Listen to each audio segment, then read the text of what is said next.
What's going on, everyone? Welcome to episode 2 of Beauty, Beast, and the Beard podcast. There's one beauty, a couple of beasts, and possibly a couple of beards tonight. 2 beards, dos beards.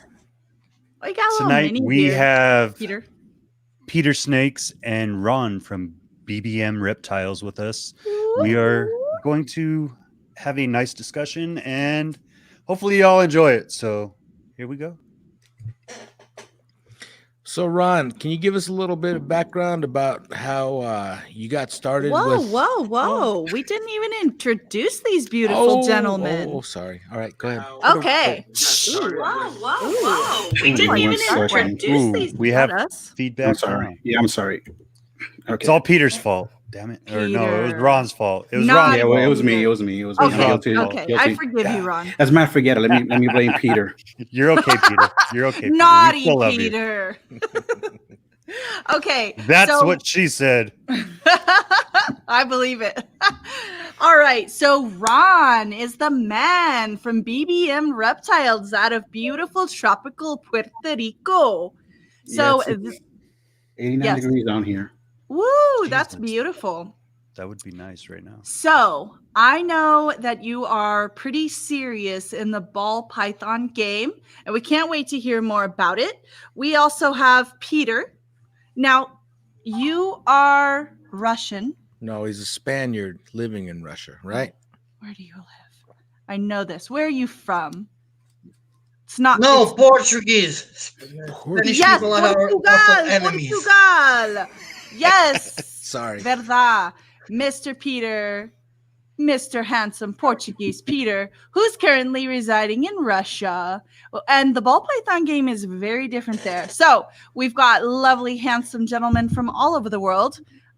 John and the two of us are currently in Texas. And so, wow, what a roundtable. Now you may begin. So I'm curious. I've been watching your videos. I've been watching them for quite a while. He's a big fan. Yeah, we've been through Earl. He kind of introduced me to your channel and said I need to start checking that out. And of course, Peter met him through his F everything that he asked Chris Eaton. That we met him through Chris. But Ron, so when you were a kid, what got you interested in snakes, or did you start as an adult getting interested in snakes? Wow. I have a question, but please answer this first. But I'm not going to be able to concentrate until you answer my question. Go on. Okay. I'm sorry. Are you going to ask the question? We're No. never able Yeah, to- I'm waiting for the question, actually. My question. Okay. How did you become such a silver fox? Wow, my goodness. Yes. Answer that first because I can't Breeding concentrate. plans. Breeding plans. That's it. Also breeding plans. Awesome. So it boosted your machismo. Yes. Wonderful. Okay. Now get to his question, please. Okay. You know, it's a funny thing, actually. I was raised in New York City, and being a New York City kid, we don't have that many interactions with pets besides that regular pigeon that you would see on your windowsill. I was fortunate enough, as a matter of fact, I lived across the street from a real big pet store, which was Petland Discount. And that pet store, actually, I got my first snake. I believe I was around 11 years old. And I was actually bold enough that I walked in and I bought that snake and I took it home without my mother's consent, actually just picking one up. When I got home, that snake actually lasted 2 weeks until it mysteriously died. And it wasn't until 6 years later, when my mother was actually going through a story with one of her neighbor friends, she actually let it out the bag that she actually killed it off because she was so terrified of snakes. So fast forward to my adult life, I just recently got into ball pythons, I would say in 2012. So you've been doing ball pythons seriously in 2012, or you just picked up a pet snake in 2012 and years later you decided to start breeding? Yeah, you know what was funny? I really didn't have any idea what ball python was besides a regular snake. To me, it was no different than a garter snake or a ball python or even a BCI. Basically, I was interested in only buying a snake and having one as a first-time pet. Again, going back to living in New York City, my parents, each summer, they would send us off to my grandparents' house here in Puerto Rico. And it's a big difference because it's a countryside and we do have native reptiles here. And each summer I would actually do my junior herping degree, I would say, and always try to catch something. I would actually always fail each season or each summer, and I would go back to my public schools in New York and actually just go through my experience of actually trying to catch pets. But like I said, since I started with my first ball python in 2012, at that time I didn't know the difference between a normal or a pastel. Everything was the same. And it wasn't until basically going into the internet looking for husbandry cares, and like a lot of people do when they buy their first snakes, they buy it first, then they'll investigate.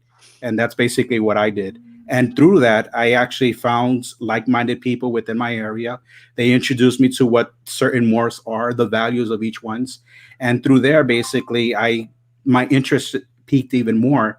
And I would say it took me like 2 years after that to actually start dabbling for the reverse time for breeding. Wow. And your rack systems, is that all stuff that you built, or did somebody around you build it, or where did all your racks come from? My rack system, basically, I don't have the benefits that I can actually pick up some racks like they do in the stateside, like, for example, Freedom Breeder or ARS. So most of these racks are custom built. And I was fortunate enough, actually, because since where I live here in Puerto Rico, I have to say ball python market always has been a virgin market. And there's always been someone that started big, but basically their expectations were bigger than their reality. And they actually got out of the hobby. So I was always there to snatch up a new rack that someone actually wasn't going to keep on because they got out of the hobby. And that grew during the times that I had. And basically, as I was breeding even more, I was bartering basically a lot of my ball python hatchlings for custom built racks. And I just kept adding on. So I got a question real quick because it's all custom racks over there. Are people able to bring over? Because I know in the UK they're able to bring in, I think, one set of racks and only one set of racks. Like those are the only ones authorized for commercial sale in the UK. Is there anything over there in Puerto Rico like that, or it's just whatever you can find? Well, actually, because Puerto Rico here specifically, going back to that, it is a virgin market, but there has been breeders even before I actually started. And through them, they perfected, I would say, the way of actually making the custom built racks that works for us here in our environment. Because, for example, I have a partnership or I do other collaborations with other breeders. For example, the Four Horsemen. We have Rob, who's in Malaysia. We have Richard, who's in the United Kingdom. And obviously, Sean Kelly from Shane Kelly. I'm just kidding. I'm Yeah. just giving him crap. But the thing is that we, myself and my counterpart in Malaysia, we have a similar atmosphere or environment. Our humidity is high. We actually run our racks on ambient temperature. So we don't have to actually work with wiring of heating any of our racks. So that actually helps out the design that we have our racks that we use. I mean, like we could import ARS or Freedom Breeders or any of the racks, but the cost actually is double the amount of the actual rack. So it's a lot more easier investing in a snake than basically paying 2 times the worth of a rack just to have an ARS or Freedom Breeder in your snake room. What about just the snakes themselves? Like I have to feel like, because I know in the US it's between like 50 and 70 most places to ship. So say you picked up from like Justin or someone in the industry here that's able to export across the continental US. What's the price difference that we're seeing there? Okay, Delta Airlines, that's the main importer and exporter that we actually use, Delta Cargo, or they call it Delta Dash. That's what we use to shipping. And Delta usually charges only $75. On top of that, you'd have to actually put on the cost of the box and a certificate from a veterinarian stating, because in Puerto Rico, there's only 2 snakes that are allowed legally. One is the garter snake and the other one is a ball python. So once you have a veterinarian that certifies the scientific name of what the snake is, and it is cleared with Fish and Wildlife here locally, then basically it's just a matter of paying the veterinarian fee, which is, it can fluctuate which veterinarian that the breeder decides to use. For example, I purchased through Justin, and I know one time he told me he paid 45. I had a shipment from David Solis in California, and he charged me 25. And other breeders, basically, it's within their area. Now, there are some veterinarians that, because they don't deal that many times with ball pythons or reptiles, they'll charge you a visiting fee, and they'll tag on basically additional charges on top of that, when in reality, it's just certifying what the scientific name of the animal is. And usually you can get it around 25 or 35 or even $45 the most. And I've heard other people say that they've actually charged them 150, and I just tell them, go look for another veterinarian. Right. So when you're saying $75 for shipping, does that mean per box or per animal? No, it's basically per box. And then, Sorry, like, for guys, example, kids are losing it, so you're gonna hear a little. no problem. It's bedtime, and they don't. Sounds wanna go like to bed. daddy's in trouble. So I got to clarify this with kind of a sensitive subject. I was watching a video earlier today that you did, and you said that you got a shirt from Grab Your Balls, and it made your cheeks red because you were embarrassed to say it. So I got to ask you, how I made an agreement with John when we started this podcast that I'm a total ass. So he made me Well, promise that was I wouldn't understood be- Well, before we the all know podcast that. even started. Yeah, it's not a secret What was the agreement? that I would not be an ass live on Thank camera. you. Thank you. So No, that wasn't the agreement. If you want to talk shit, do it right, sir. I said that you can be yourself on camera, but don't burn bridges. he clarified that after he said, "Don't be an ass on camera," but that's okay. So I just want to make sure: is like if we use foul language, which we sometimes do? Oh as my you've heard, God. does it bother you at all? Are you easily offended, sir? Yes. Okay, just to backtrack, I am from New York. So basically we are raised with a second layer of skin. So as a matter of fact, me growing up, we would have something, and this was in the 80s. We would have something that was called your mama jokes. So I basically was about like an hour away from home, my school, and it was an hour train ride. So the theme was, you either can actually put up with the best or you're walking home. So that's like an hour of actually, coming back with some real good comebacks and actually being able to take some too. So have at it. Just because I made that comment with Grab Your Balls, at that time, basically, I was a little bit kind of skittish, I would say, if anything, actually say it. But now, I have no problem saying that. So have at it, whatever is your comfort level of actually talking. What So, suburb Ron, of New York is it, though? I'm sorry? What suburb of New York, or what part of New York? I grew up in Manhattan. We call it the Lower East Side. And basically, I was a train hopper. So basically, I was raised pretty good down there. Cool. You were going to say something? So Ron grew up to become a professional roaster. So if you start talking smack, get ready for him to give it right back. That was a childhood sport that you had to learn. As a matter of fact, we were trained like the Spartans to actually be quick on our feet. If not, we were actually fed to the lions. So trust me, we can handle and we could dish with no problem. And I love Chris Eaton, and I'm sorry I'm shouting you out, but I love actually when he goes off in his rants and basically, I just like I'm waiting for that time. Basically, when I have my time to actually go a one-on-one with him, but it's actually fun. Oh, Chris is a character. I love him. So the last time that we were hooked up with the live, actually Peter was on with Chris, and our internet was so bad we didn't get to stay. But I made a fascinating observation during that. So Peter was talking about golden showers, and Chris actually blushed. He blushed. But this is it. That doesn't bother me one way or the other. The thing that interests me is I noticed, because I asked this question a lot about things such as golden showers to people. Golden shelters? Showers. People, when it's there, it's generally a pair of people, and the men are always like, "Oh, I can't believe that." But when you look at the women, and somebody mentioned this about her too, their faces are just like normal, like okay, that's not a big deal. It's always the men that are grossed out by that. And I You thought know that was why? really something. Because the women are moms and they get peed on, so they don't care. It's happened. I just thought that was kind of fascinating. Peter, what is your thought about golden showers? Come on, Peter. It's your time to shine. Or shower. I think Whichever you Ron prefer. should not be shy to go on the 15 minutes of Lime next year. I'll tell you the secret. If Chris asks you a difficult question, you just turn the spell against the wizard to, like you were saying, Ron. You just be a bit tough on him, just not rude, but kind of twist it around, embarrass him just a little bit because you don't want to be rude to the host. And and then everything gets calmed down. So Just be a little cheeky. Yeah.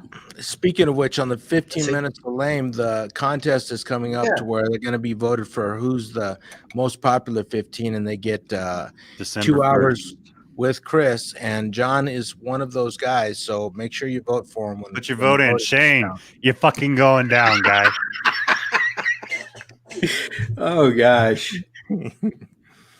All right. So what is the That biggest? was a horrible New York accent. So Ron, what mainly are you working with that's got you all excited about ball pythons right at the moment? Oh wow. You know what, to be honest with you, it might not seem much because right now, I gotta be honest, when I first started working with ball pythons, it was all about codoms and dominant snakes. And I wanted to see immediate results. And I shied away from working recessive project, which was the biggest mistake I ever made because it set me back so many years, not actually even starting with it. And now that I'm actually starting to work with recessive projects, I'm trying to do catch up. And what the way I'm seeing it is I don't want to make a single gene combo recessive.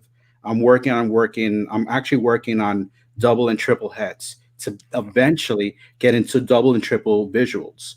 So this season, this is my third season, as a matter of fact, working that. And what's getting me excited for this specific season, Desert Ghost, Clown, Hypos is I'm working on making those triple heads. I'd have to say the Desert Ghost complex with Clown and a third recessive gene is my go-to for this specific season. Oh wow. Nice. So do you have adults this year, or are you just raising up animals? Is this No. I have adults. That's what I have breeding this season. Last season, I was able to make the triple heads for the lavender clown pied. So I stood with all that. The season before that, I actually produced heads for Clyde clown pieds and was it hypo clowns. That's another double that I actually worked. I already have that in the bank. So now I'm adding on to that, actually making more double and triple heads. It's going to take me a while, and that's why I'm saying it's not that interesting visually, but the potential of what I'm working with and what I'm sticking with actually is I'm waiting for that to pay off at the end. Well, let me just tell you one thing. Unless you're at the very top, you're playing catch up with somebody. And that is an awesome place to be because it's all about the adventure. We personally believe in reproducing baby animals and growing them up and kind of following your heart's desire, not specifically following a trend. And obviously you have more limited access and probably, fewer breeders around you and things like that. So that sounds amazing. Congratulations. Well, I gotta be honest with you. I mean, like we do have a good amount of breeders here locally in Puerto Rico, and I'm proud to say most of them are my friends, and their collections surpasses mine by a lot. And I have to say that I actually followed their path and their journeys and seen how they're actually seeing what projects should go and how it should actually go. And that helped me out to transition from that earlier thought that I had, which was from my own. As a matter of fact, as a person starting out, it's easier visually to work a project as simple as a pastel as a spider, because you're going to hit on the bumblebee that following season. Right. So that's something to look forward to. And to make the transition to something more long gained and fulfilling, actually, to see that you produce something visually from that. I have to say that I took it from local breeders here that actually are working that same concept. Well, I personally think that you only become a master keeper and breeder if you start off as a baby keeper with mentors around you and just kind of following their lead and learning from them and often kind of mimicking them the first several years. And so it sounds like you're on a really good path. You want to shout out any people around you that you admire? Oh yes, locally, I have to say, besides obviously the basic, and if you give me the time, I have to shout out, if anything, Brian Barchak. He's the Oh, yeah. first person I have to shout out, because if it wasn't because of Snake Bites TV, Mm. I probably would have just stayed with a simple normal and nothing more after that. And if anything, I have to say he's the biggest influence of the potential that I've seen of ball pythons, and even opened my eyes to it. Locally here, I'd have to say the first person that sold me my very first ball python, his name is Kenny Aponte. He's from Royal Genetic Reptiles. He's working incredible things with the Nanny Project here locally, and he was the beginner person that actually pushed me into the right direction and connected me with the right people. And through there, basically, it grew to a larger level. That even though we do have breeders that are no longer within the hobby because they found other ventures, Kenny is a solid person that still today is influencing me with so many things that himself is producing. So I have to say those two specifically, and obviously Earl. I love Earl. Oh, Earl. he's I met amazing. him in Tinley, and we hit it off on the buffet table. I mean, like we we were just Funny, that's basically. the same place And I I met wasn't. him. Yeah, I wasn't picking on anything, but because me and Earl, we're well builded. We're well builded people. Yes. Earl, build up that confidence in me to Beefy not shy man. away of picking up a devil egg. So basically, I have to say, his charisma was so energetic, and Brian Gundy, my goodness, that guy is extremely humble, and so many people besides that I got the chance to meet up with in Tinley that cemented my theory that this hobby not only snakes, it has a lot more to offer. Awesome. So Ron from Small Town Exotics just said that you're his mentor. I didn't realize, but the screen keeps getting small. And Yeah. Are somebody's you doing that, commenting. John? No, it's somebody Yeah, that's me. comments that it gets No, small. no. Oh, is that what they do? Okay, I was gonna make sure that you're monitoring I'm the watching comment them. feed. Okay, and then if there's a comment he wants to highlight, he pops it into the video. Okay. So I'm yeah, messing with JD because he doesn't know what's going on. I don't have. I a just clue. want to say really quickly that although a lot of veterans and serious breeders in the hobby don't love Brian Barchek, he's been nothing but kind to me. I admire him greatly. I interviewed him years and years and years ago at an NARBC. He and Lori were amazing. He came on the show again not too long ago, like within the last year maybe. Mhm. And we just spent a lot of time together. And I personally feel like he has done so much to help build the community. Now, whether you're best friends with him and want to move in with him and Lori, that's, whatever. Burn bridges between breeders. It happens. There's conflict within the hobby. But I have nothing but love for Brian and, of course, for Chris as well, even though they're both really nutty. You can't have anything else for the man. The man brings in more people to this industry than any other at the time. Yeah. And realistically, that's what I have to say as someone that's starting out. And I got to tell you, I mean, like when he changed up his format from Snake Bites TV to what he has now, Snakebite TV was an eye opener for so many people, and even if you hate them or if you love them, you can't deny the fact that that's what basically brought so many people within the hobby. That's what started so many people to even envision. I mean, like, forget about the part where Chewie was getting bit by a snake or he was, it's not about that. It's basically bringing people into the community that, if it wasn't because what he actually demonstrated and the potential of what everything is combined in this, a lot of us would basically, just easily floated away or not even gone past our first season. Right. Well, the thing that blows my mind is that his name was shattered so quickly just by some little guy that didn't really know much about snakes. He was just a kid, and all of a sudden everybody jumped on that. And we've come to find as time has gone on that people love to hate you as much as they love you. So in a Yes. way it's kind of a sign that you've made it when that happens, because obviously he's doing fantastic. He's doing exactly what he wants. So it might have hurt his feelings a little bit, but he's better off for it.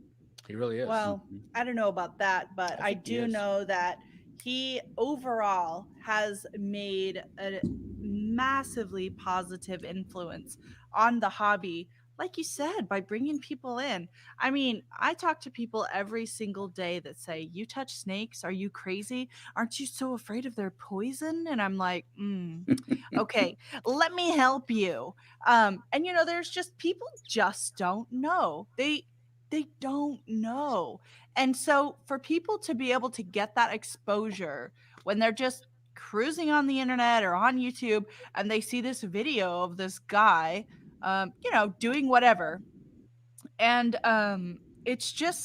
it's really eye-opening to people. And I will say the mainstream media does an excellent job of making reptile keepers seem like total psychopaths and all reptiles to be evil and dangerous.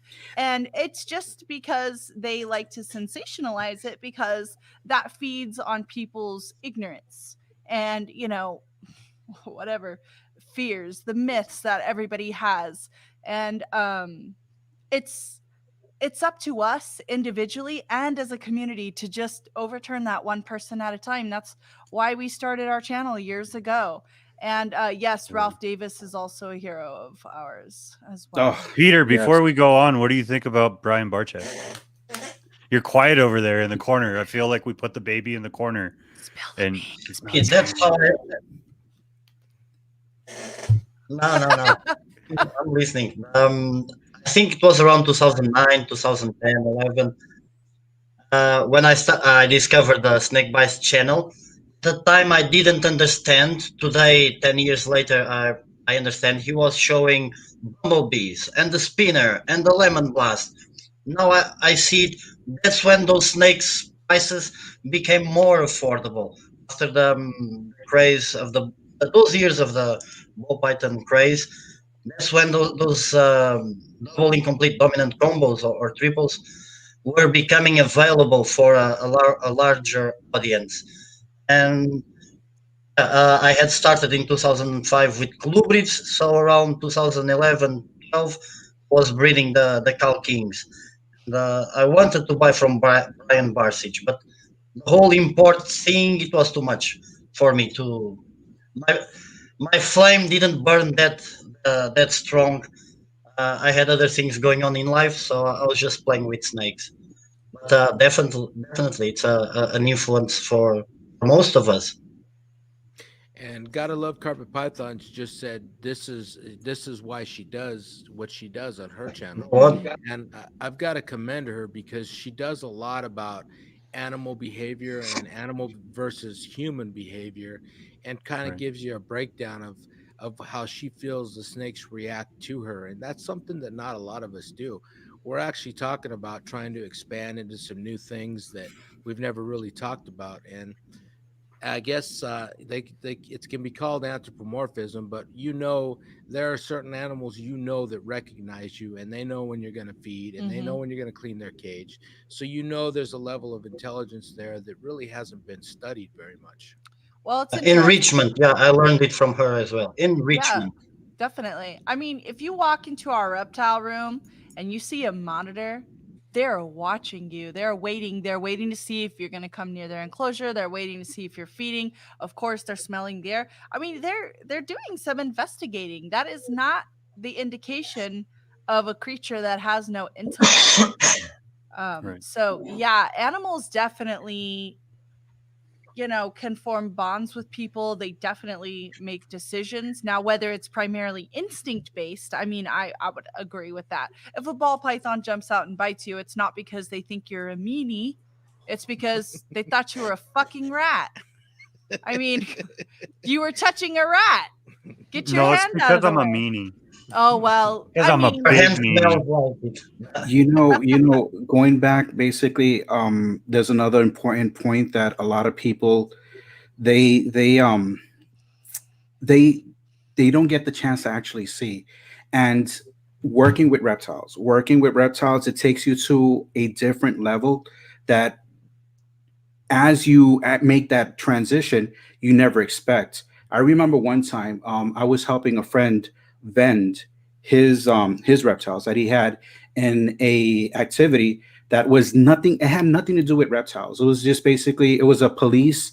It's like one of those police community things that they throw for the community to get everyone. Um, I would say more comfortable with the police, the efforts that they do. They mhm, do like a bazaar, a bonanza, and he was asked to put up his reptiles. And most of the people that actually went to that event, it's not that regular people that you would see that would go to a reptile expo. right. These are people that they're looking to see the artist who's singing at stage, or they want to go on the Ferris wheels. So in that event, we had a lot of people that never saw what the varieties of ball pythons were, and they always had that question: is this the same snake as this one, as that one, as that one, as that one? And Right. explaining to them that it's the same type of animal, but the variance is because of the mutation. That was one level. The other level was the children that was actually walking up, and their face of amazement, because Mhm. they've never had that interaction. And I've actually had a conversation with a 4 year old who watched on the Discovery Channel. I'm not too sure if it was a Discovery Channel or Animal Planet, and I don't remember specifically, but there was this one South African person that would always catch black mambas in whatever hut in Africa. And I don't remember the name of that show, but that kid was actually talking to me about the black mamba and describing the mouth that's black. And while I'm sitting there listening to him and I'm explaining about ball pythons, I didn't notice when I looked up, I had like 50 people surrounding the conversation I was having with this 4 year old child. And something that I told the parent was that what that kid was actually doing was he was developed individually thoughts, and that could lead to so many different things. I mean, like, you could see a future biologist, a future doctor, a future scientist, and it all happened because the curiosity was created and expanded just by a simple animal. You take that away, you're taking the ability of children and other people to expand their horizons to the point that they could be better people, because of something so simple as basic as this. Oh yeah. Biology is an open door for those doctors and those scientists. Once you get into it and you actually want to start pursuing something, like my dream was always to be a herpetologist, but when I started looking into it, nobody can make any money doing it. Well, very few So people. yes, so what I I mean, if what you I have a personality. uh, yeah, so there you go. I'm out. That's it. On the six train. Got to come back. I gotta be quick on that. But there, I knew of back in the '90s. There was a radiologist. He was a X-ray doctor, and his whole room in his basement was completely filled with reptiles. And he went down that path because once he got his bachelor's in science, he discovered that there was no labor to do. There was no work to be had. So he went on and became a doctor, and then just did it as a hobby in his basement. And a lot of you run across a lot of intelligent kids, and they have a fascination with animals, and it puts them into, they end up going to school and working themselves up to something like the doctor, or just a chemist or something like that, just because of their interest with the animals.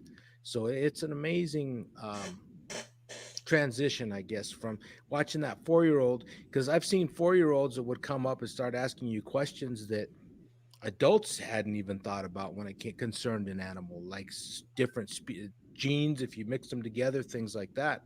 And those kids are intelligent, and they they once they develop this interest, they can really make something for themselves. And that's just that. All I'm saying is that's the opening door to that. Yes, Well, yes. I also personally believe that having that first positive interaction with a reptile, first of all, makes a lifelong impact on a person. Basically, instead of them seeing a snake jump out of the grass and scare their mom and think, Yes. oh, that's bad, they think, oh, I saw that guy, that silver fox. He had all those snakes and they weren't scary at all. They were actually really cool. Or whatever it is. I always bring animals with me to the schools that I work at. And it's really unbelievable just watching people who've never been near any kind of exotic animals in real life. And it's interesting the questions that they ask. And some of them don't even want to come very close. They just stare at them in awe. I mean, with a level of fear, but obviously they see the way I'm acting and they see what the animals are doing. And always, always they'll decide that, oh, when are you going to bring them back? I want to touch them this time. And so ultimately, I feel like it's important for people's well being to be taught fact and not fiction, that reptiles are not criminals lying in wait. They're not going to go for your carotid. They just want to survive. And I tell people, they say, oh, you have rattlesnakes in your yard. Why don't you kill them? And I say, well, I don't believe that any animal should be killed just because another species discovered that they were alive. I Right. don't. I think that we all should be able to live. I don't want to be killed, so why would I? Oh well, that snake could kill you. Yeah, whatever. If it's my time, it's my time. No, just kidding. The rattlesnakes in Texas aren't that dangerous. Go to the hospital, Do get you anti-venom. think He works there. Go ahead, Peter. Do you think that some of those people that are more prone to be exposed and to like the or not to fear reptiles, they're also more prone to other indie cultures, sort of in a sort of way, to or 'cause here in Moscow, in Russia, it's a very religious country as well. There's that religious prejudice. It's not very popular and well accepted. The reptiles, I think, all throughout Europe. And in Moscow, there are people who they like that stuff. It's not. It's just an alternative way, an alternative thing that you do that you distinguish yourself, liking reptiles. Either it is tarantulas or geckos or snakes. And there's the people here, lots of hot chicks that like the big Burmese pythons. So, do you think that's something that someone can just like? For me, it's the case. Someone likes to distinguish themselves with a different kind of hobby, a different culture. Well, I mean, I think part of that is you're going all the way back, and this obviously is based off of like your religion and stuff. But going back to the days of Adam and Eve and what the vision of the serpent was meant to be, or even if you look at I forget the way they called it, but basically the mindset going from our thoughts as being Neanderthals, and then Well, yeah. obviously becoming smarter and realizing that these creatures could potentially be dangerous, and so we turned them into more than what they were in myths. Like we created dragons and these extrapolate stories to say that, oh, this is a creature that could be dangerous and could end your life, so we have to implant that fear base from a child level. And now what we're doing hundreds of years later is trying to break that stigma that's been created over the past thousands of years. Well, it's wrapped up in a lot of things. The one thing that makes people afraid of spiders and Some snakes. cultures, the snake was actually worshipped. Like out of the top of my mind, Egyptian culture they had Seth, the snake god, wasn't the best of gods, but Japanese culture, white snake is a sign of good luck. So Mhm. I try to see it from our point of view of our culture, but there are other cultures that other times they worship these animals. Mhm. So the beauty in it. Well, the thing that seems to bring the fear of most people is the unknown. Yes. People don't, they're afraid of the unknown. And generally, when you talk to these people that are terrified of an animal, a snake or a spider, they had a bad experience when they were very young. And it's if you can get them to sit down and actually talk about what caused this fear and give them a little bit of information, a lot of times it can help reduce that fear for them. Once they know a little bit, their fear tends to go down. And the other thing is that the medical symbol for America actually has a snake in it. It's a symbol of power too. Well, and another thing is a lot of people that keep reptiles and tarantulas and things like that are people who were initially phobic and decided to face their fear and just watch a video of it or whatever. And essentially, the more they learned, the less fearful they became, which of course they appreciated because they were just gripped with an irrational fear before that. And ultimately, they often end up becoming super fascinated. um Probably at least 20% of the viewers on my channel will write at some point and say, "Oh, I used to be so afraid of these, but oh, I was watching your channel because I thought you were okay, and now I have 20 tarantulas, or now I keep garter snakes, or now I bought a tortoise, or whatever."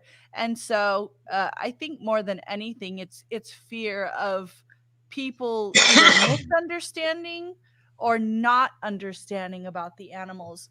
And so I think the more we can do to show pictures of us with our animals, show videos of us with our animals, talk on public platforms about our animals, take them into public and show people, then that shows, even if you're not selling, if you have an opportunity to expose someone to a reptile, even if it's one snake in a plexiglass enclosure, that could change somebody's life.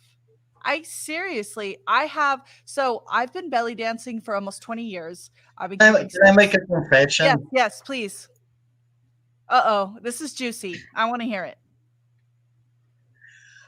That's how I started. I Belly wanted to dancing? upset my landlord. This was 2005. I went to the classified ads. I went, okay, can I get a pet, not cat or dog? Yeah, yeah, like a canary, some little bird. Yeah, yeah, yeah. So I went. My initial idea was to get a pet tarantula, but when I got to the guy, he extended his hand with the tarantula. Nah, so I didn't become Peter Tarantulas, but he a good idea. Oh, maybe you don't like tarantulas. Let's try a little snake. Some and I felt comfortable. As soon as he put the snake on my hand, it clicked. That was the moment I got hooked. It was as simple as that. So today I'm Peter Snakes, Oh, unfortunately. I love it. I love it. Well, I got a question for you, Ron. Since the only two snakes that are legal in your country are ball pythons and garter snakes, do you keep any Thamnophis? No, you mean garter snakes? Mm-hmm. No, no. As a matter of fact, that was my very first introduction snake when I was a kid in New York. A garter snake was the snake that I started out with, and being the variety that the ball python actually has to work with and what it has to offer, I don't see how. Even though I mean, like we are limited with those two specific species, and there's always someone that's going to have another type of reptile that's not allowed, but they have it. We have, as a matter of fact, here in Puerto Rico, there's people that have retics, berms, BCIs, kings. There's a variety of basically different type of animals here, but me specifically, my passion, I try to limit to what's allowed, because I don't want to risk what I actually have, because I've known people that their house has been raided because they upset a neighbor. They found out that they have animals, and they'll just make that anonymous phone call, and you'll get that 4 a.m. wake up call, with someone actually breaking down your door with a summons and finding you because you have those illegal animals. I have enough work with the ball pythons as it is. Like I said, I have about 126 in my collection right now. Wow. I try to limit myself to a number that I feel comfortable working with. And each year, as I continue breeding and whatever holdbacks I have, that's the number that I'm comfortable with, and that's something that I actually focus with. So I'm not that much curious to work or have any others. And I always have good friends. For example, Earl invited me so many times to hit him up on the next Arlington show, and he'll give me the tour of basically all the animals he has, and I'll basically use those opportunities to get my fix of animals that I would love to have, but I can't. But I still have access through other people to actually interact with to kill that curiosity. Okay, I got two questions now. They're kind of not really together. One is What since you were saying, Ron, about police knocking on your door or wildlife inspection. Sorry. Here in Moscow, I recently found out I need to keep it a low profile, because I believe I need a license in here. Um, if my landlady wants to come and inspect the apartment, I got a way of camouflaging everything. I got melamine racks, so it's kind of easy to not a big freedom breeder metal rack. So I can say I'm storing clothes in there, but I gotta keep a low profile, not be too flashy. I'm not on Russian social media or anything. I make a couple of sales, as if there is a snake escape the neighbor finds out, yeah. For me, it can be considered a small crime, but it's still or a small offense, but still goes into the my record. And if I want to renew the job contract and the work visa next year, that could be not very good for my professional situation. So I'm happy with the how things are going low pro. So it's good to have the freedom. I know in some states, it's in the United States, not that way. But you guys got US ARC that can support US ARC and try to how do you say, fight some legislation that you guys Mhm. sometimes have coming your way against reptiles. In Right. Spain, there is no Spain ARC. Was it I think last year, a year and a half ago, beginning of 2019, they just passed on Parliament a law to forbid all royal pythons. Right. Other species that just royal pythons, there were a couple of other animals, birds, a turtle, some wild pig or something. But in Spain, too bad. It was made illegal based on an ignorant decision, on my opinion. But so we got to keep an eye on things. So we do things not to expose our in a negative way, expose our hobby, our industry in the negative way.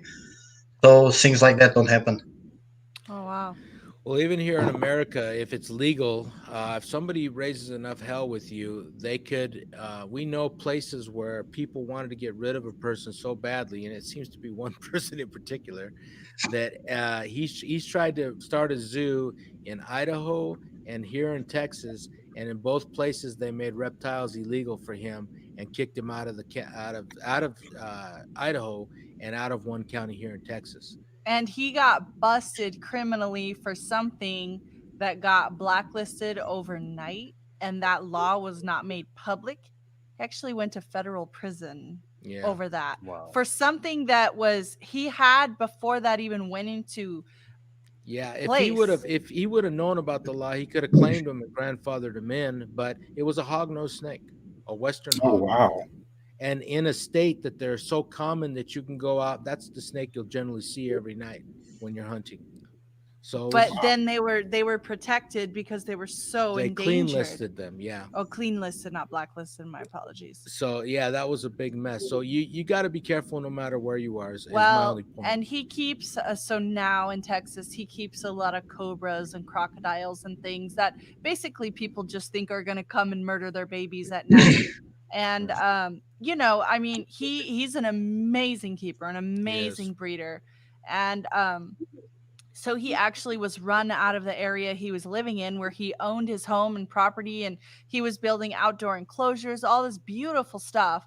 But now he has a bigger, even nicer place, and he's literally building a beautiful zoo all by himself, just every single day, putting up boards and feeding animals. And yeah, he's like, wow, such a rock star. Love that guy. Okay. Wow. So Ron, my two questions for you is one, being in a different country, is the San Francisco garter legal in Puerto Rico?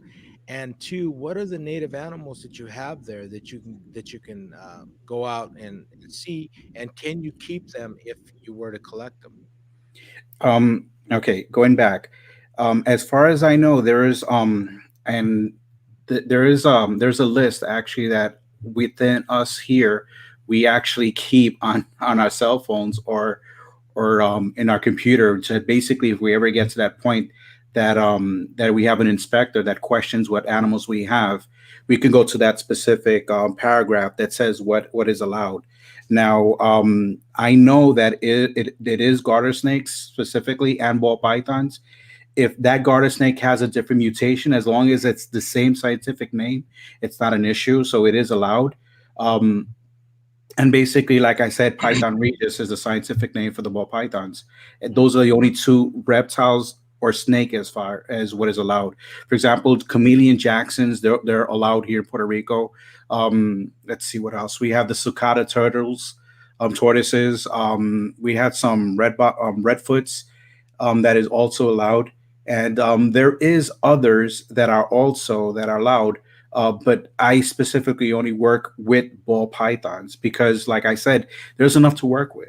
I mean, like if you're trying to make a specific combo, or like I said, going back to the example of the triple heads, that's a lot of years. That's going to be of holdbacks that I'm going to be working with. So it's gonna keep me busy enough. Now, what is native here? We have the Puerto Rican racer.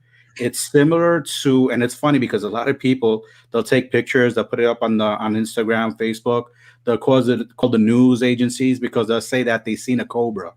But this snake, which is native here, it hoods up just like a cobra would. So it confuses a lot of people, and they automatically assume that it's a cobra.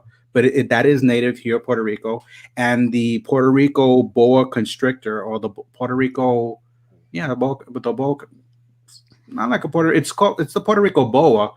Obviously, it's a constrictor family. Um, that is native here. It's not allowed to interact with because they're protected, because they're endangered.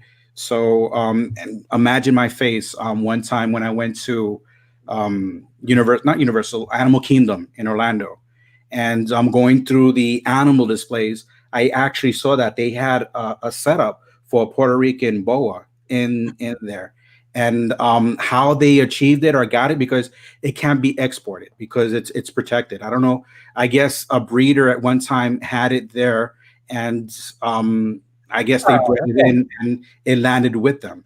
But those are the native snakes that we have here. Besides the green iguanas, we have the Cuban rock iguanas here also. Um, and as a matter of fact, there are like caimans. We have that here also, but that's a that's a long story because it's it's funny because people make issues about that because they're popping out in different areas, but they forgot back in the early 70s we used to have a Woolworths down here, and that was one of the pets that they actually sold here. So basically, like any other pets that a lot of people do, they get tired of it and they'll just flush it down the toilet. Like that New York alligator story that you always hear about. Same thing here, basically. Oh, and the coquis. Someone just martial law talked about the coquis. That's those little trees Ron, that we have here. you're saying it's illegal. Ron, you're saying Um, it's illegal to import. Come to Russia. If you want bear, we can get you a little bear. Little bear card. It's the same. On the site is list. It's illegal to import, export region. Yes, but yeah, I can't work with it's bears yeah, unless they're stuffed. they are imported by. Yeah, we know how they're smuggled. They're smuggled, all right. Yeah, that's something like we call in Go New ahead. York. It fell off the back of a truck. Well, so the rhino or the rock iguanas, are they Yep. protected also, and you can't keep those? Yeah, the rock iguanas, they are also protected. As a matter of fact, there's a small island off the east coast of Puerto Rico. It's called Isla de Mona. As a matter of fact, it's funny. There was an episode on the reptile. Oh my goodness, was it the Reptile Hunters? Um, what was that show? My God, I'm blanking out. There was an episode on National Geographic that the Venom reptile Hunters. hunter. I think was it Venom Hunters? Oh my God, I think it was Venom Hunters. As a matter of fact, I met up with him. As a matter of fact, in Tinley, and I'm just blanking out his name, but he did an Graziani? episode, Graziani, and they did an episode that they came down here, the Python Hunters. There you go. Python. There you go. They did an episode and they came down here to Puerto Rico, and they went to that island and they were actually seeing those Cuban Cuban iguanas. And what it was is basically there was a small, I would say like a research facility that they were working with them, and they just let them loose in those islets, and they can't swim. They can't swim. So basically, they do make their ways on the certain parts of the islands. Like, for example, we'll even get those crazy stories when you see those even the Cuban alligators that will even come up through here and stuff. But these are things that basically, yeah, they'll swim. They'll swim. That's not an issue. I mean, like, they can actually go out there. So Well, that's besides, this is the funny thing. This is the funny thing. We're on the Caribbean island. We're in the Caribbean island, and this is one thing. Like I said, going back to my earlier days growing up in New York, the only interaction I had with animals was the pigeons that would actually land on the windowsills. Coming here to Puerto Rico, oh my God, I've been actually exposed to so many things. I've been exposed to manatees, to sharks, to barracudas, and with obviously the typical farm animals that you would see. And those interaction actually, I mean, like it's an amazing experience. And the funny thing, and I always joke about this, is the sharks over here, they don't bite you. You could swim in the water and stuff like that. And I've actually been in the water and I've visually seen a shark, but I will not dare do that off of North Carolina. Do you know why? There's actually been a study done. I don't know why, as a matter of fact. Most species of sharks, they just prefer white meat.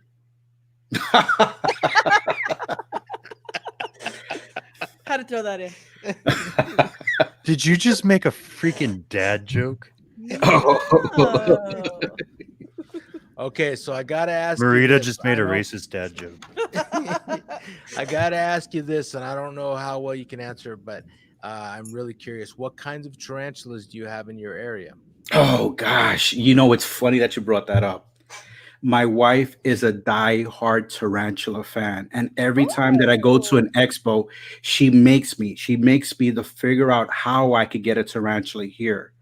Now, the only problem, and this is the thing that I've asked so many people in the arachna fields, is the temperature.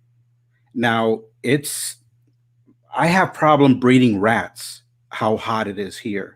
I mean, like our temperature on a summer day will reach 90, 91 degrees inside the house.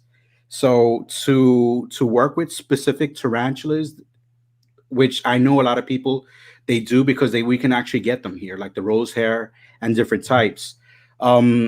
We do have local tarantulas here in Puerto Rico, and I love them. Those tarantulas that locally here, they'll walk in the house and I gently leave them alone, or I'll take them to a bush or a hole, basically outside. But they're my best friends, because if there is a phobia that I do have, and I work with snakes and I breed my own rats, and I'll basically put a rat on my shoulder and walk all over the house with no problem. The Puerto Rican roaches, they're vicious down here. I mean, like, they're face huggers. If you ever seen Alien and they actually go to your face and hug your face, the Puerto Rican roaches here, they fly. And I'm from New York, and I keep emphasizing that, but there's a reason. I mean, like, in New York, you're accustomed to roaches. I mean, like, I grew up in the projects. In New York, you can be comfortable and turn the lights on at 3 a.m. and they'll scatter. They're like, oh, snap. Over here, you turn on the lights, they'll throw you a chancleta. They'll throw a chancleta at you. They'll throw a slipper right at you and stuff, and they'll fly to you. And that implements my fear to a different level that you can't imagine. And that's a phobia that I can't overcome. But because I've actually seen the tarantulas here locally, that is their main food source. Come in, more the merrier. I mean, like, walk around, open the refrigerator if you want. I have no problem. Have at it. But oh my God, these roaches, and they're like grandfather roaches. They don't play down here. They really don't play. They have even layers on top of their backs, how big they are. So I have an extreme fear of that. Are they the giant roaches? I'm trying to think of what Blabra gigania. Is that the In species? Australia, it was I know that the Madagascars, the Madagascars are huge, but they don't fly. Right. These, I don't know what scientific name are, but they're get the fuck out my face. That's the scientific name for me, because they get that big, and when they open their wings, they look like eagles, and that literally freaks me out like you have no idea. And they have a zoom, or they have like a radar sense that they in know direct. Australia, I mean, they go around corners just to get to you, and that's why I really do have a struggle. And it's funny because one of my mentors here in Puerto Rico, he deals with Madagascars, and he knows I have this fear, and he basically would throw these Madagascars on me purposely just to hear me have that schoolgirl scream that I would actually let out. Well, real quick, Stephen Miles Taylor said, "Please smash the like in button." Australia, it's with the handsome spiders. They're very big, very jumpy. Oh, Well, Stephen Miles Taylor also asked Peter. That was what I wanted to say. And what's my favorite morph? No doubt about it. Hands down to Master Graziani, Master Marcarli, and Grandpa Bell. It's the pastel. It's either of the lines of pastel. Pastel jungle. Yes, I said it. It's a pastel jungle. That's pretty cool. I wouldn't have never guessed that was somebody's favorite morph, just because it's almost common anymore. People that I hear here in the United States are talking about trying to breed it out. It's number one most prolific morph in everybody's collection. Yeah, and it's beautiful. I mean, it really stands out. Yeah, but it's still there. It's the most prolific in everybody's collection. That's cool. So, Ron, what's your favorite morph? Wow. My favorite morph is a morph that I don't have, but it's extremely basic. And that is the black pastel, but it's the Barnhart line. That is my all-time favorite morph. What line? I've never heard of that line. What's different from just the normal black pastel with the Barnhart?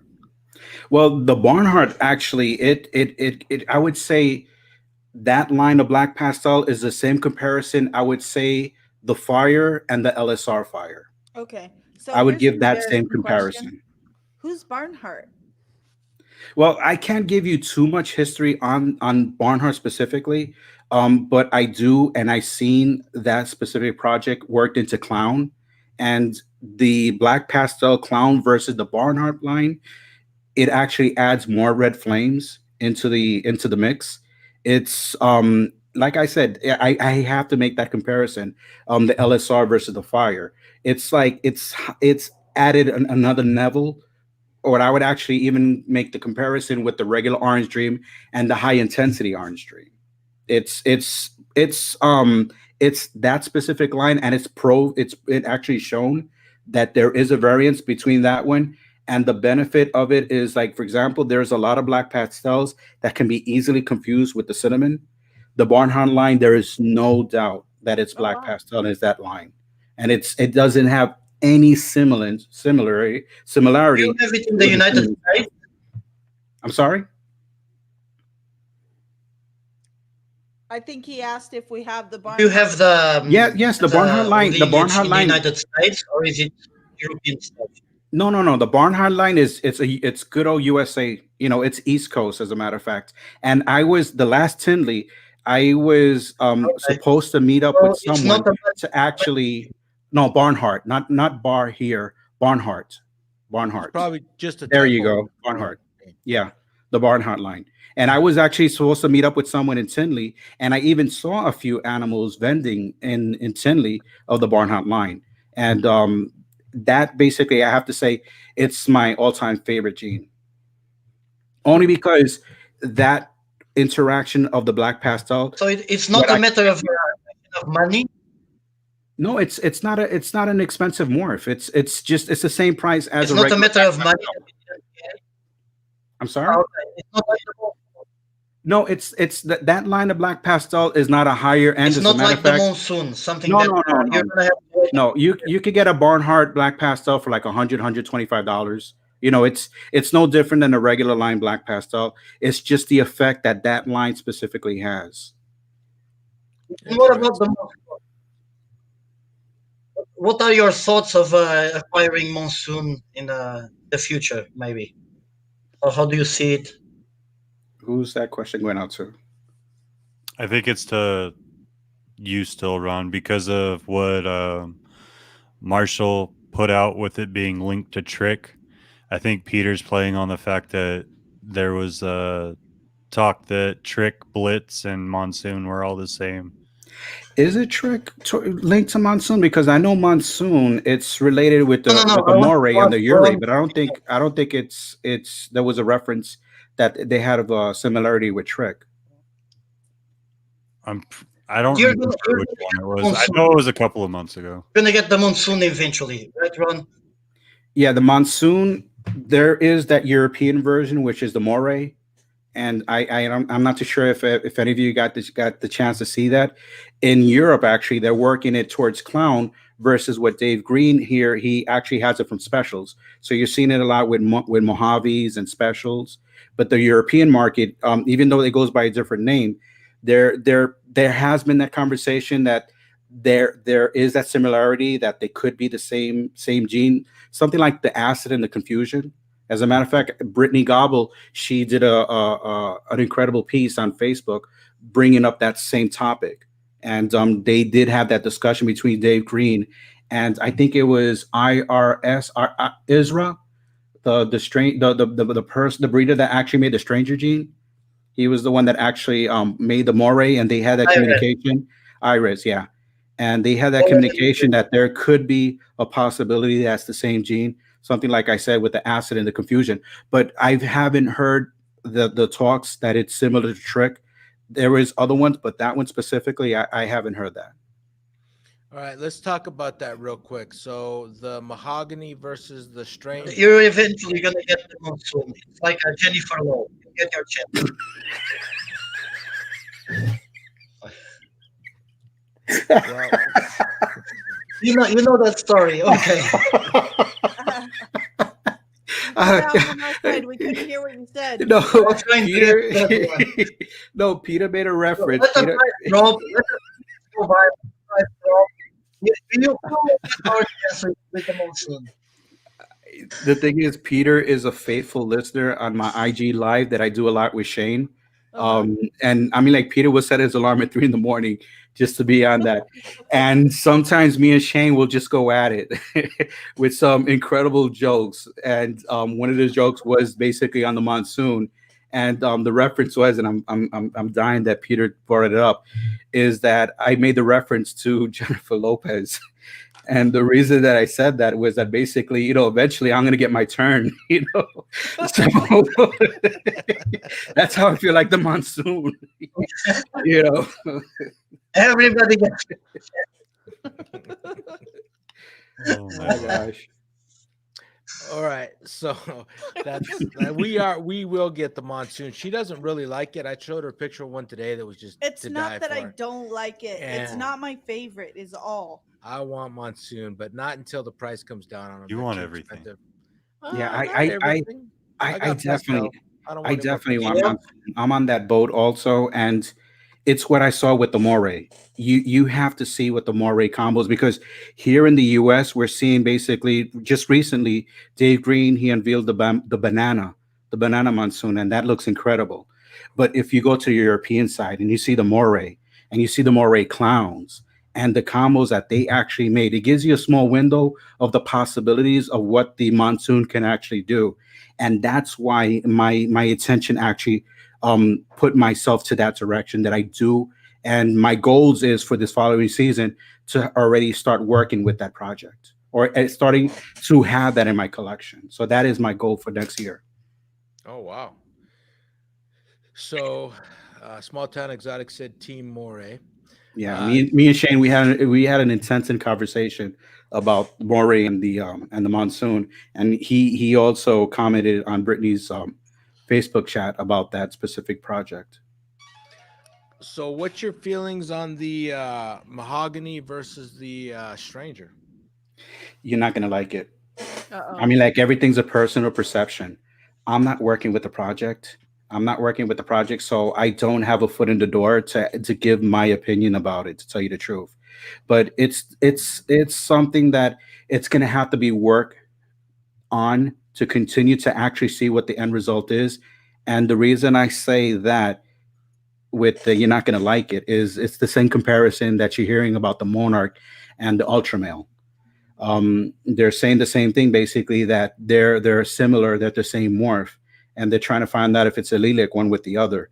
I don't have that project either, and if I was to invest in the project, I would definitely go for Monarch 100%. But I'm held back on investing in that project until that can be cleared up, if there actually are lilac and they do interact to the point that they do produce themselves with no problem. So that's the same reason that I'm holding off on the stranger myself, because that conversation is out that it's similar with um with the other combo that you just morph that you just mentioned, Mahogany. mahogany. Yeah, Well, I know that Chris Eaton just I think kind of there's some play uploaded all behind. his Are stranger they trying stuff. to lower the price of one of the modes? Are they trying to raise the price of the other?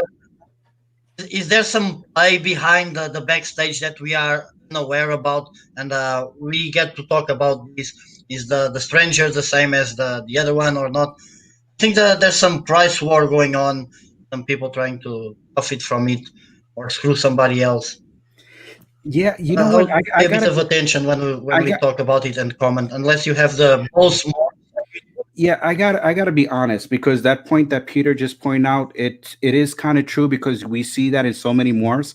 And the one that I have to throw out there, and not saying that but you'll hear a small rumor about a specific project that will veer you off it. You will not want to work with that project or even Mm-hmm. invest in it, because you hear it, and you'll probably hear it from someone that's not even working it themselves. Right. But because they're trying to, I don't know, maybe it's intentionally, they're trying to affect the market value of said morph, Mm-hmm. or because they themselves are invested in another one and they want to safeguard their own projects. Maybe that Mm-hmm. could be a factor. Um, but For because those example, rumors are there, there's always going to be someone that's going to disprove it. And I'm look on what that happened fence. with the scaleless balls, the That's what I same was thing about he's to talking mention. about. Yeah, Yeah. that's exactly what I'm about to mention. There's that issue about seeing a female on a clutch of eggs. Now, I had a long conversation with Earl about this. Mm-hmm. And Earl told me specifically that the reason why we're not seeing a scaleless on a clutch of eggs as of the moment is because the scaleless specifically, every time he feeds it, it automatically goes in the shed. So you can't feed it as frequently as you would another ball python. It's not easier to get that ball python to 2,000 or 3,000 grams as versus a scaleless that basically after its meal, it automatically sheds. So it has to gradually actually grow into that weight to then get to that point that they're going to actually start breeding. And I know there are breeders in this past season that already intent that tried to breed, and currently this current one right now, what was the end Daniel results? Ellison is already doing it. Daniel Allison is already on second generation. Tell And me, No, I don't think he is. I think he's. and I it's I thought gotta last tell you, breeding season. no one to date, no one to date has shown a female on a clutch of eggs. And I know for a fact that if Daniel or anyone did, they would have put it out a long time ago, because it's so important to the project. Right, It is right. so important to the project to disprove the theory of her being egg bound or not being Mm. able to. So it's like a race. It's like a race against the clock to actually It's the same have as it. this one. But like I said, when I talked to Earl about it, he explained, because he is You working the know, it's more. project. Right. He is working the project. He is growing it up, and he's telling me the time consuming it is to actually get that female up. And Mm-hmm. Miguel from Always Evolving Pythons, he made the claim that basically he was breeding this past season, not this one currently, but the past one.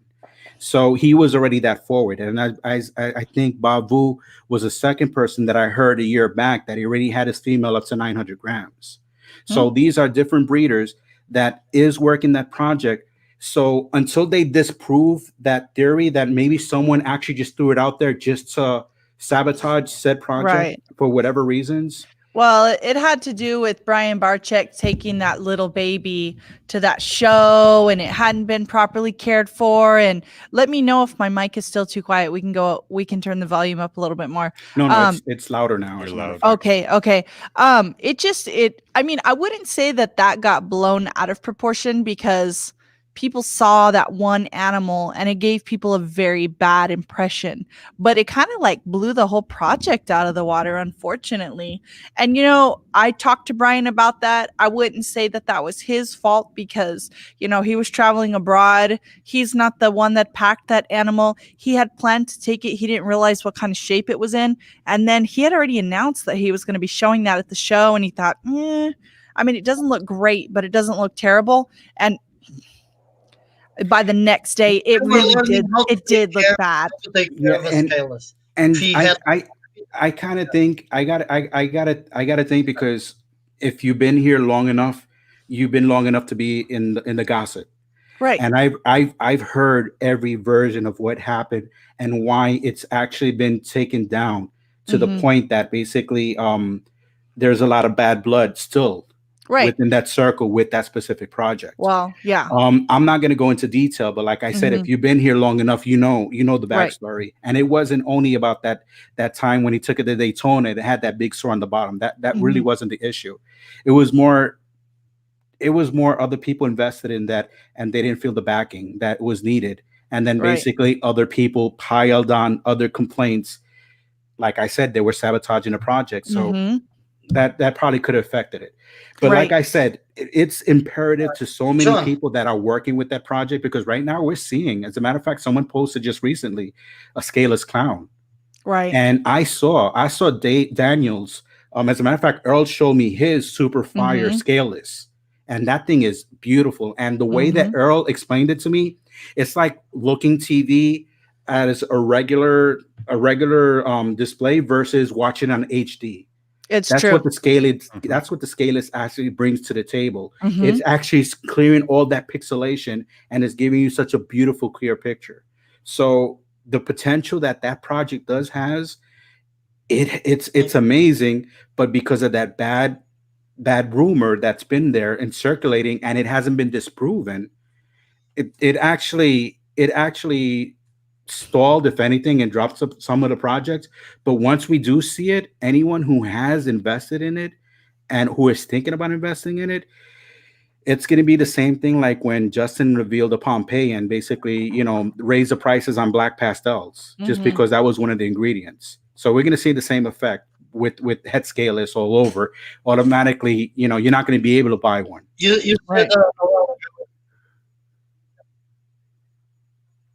You said a while ago you haven't seen a scaleless on eggs. We haven't seen one of these on eggs as well. John, can you guess what morph this is? This is a female. My special project. Don't tell me that's a ghost. No one has ever seen her on eggs. Don't tell me that's a ghost. Is that a desert? A desert. No, desert. Just desert. Desert. I'm sorry, desert. Yeah, desert. Just desert female. Yeah. That's already been proven. Project. That's a couple more years. That's already been proven. They do see. become egg bound. I want to test. So speaking of deserts and ghosts, it's manipulate some parameters different way. So you're going to try to breed that snake, Peter?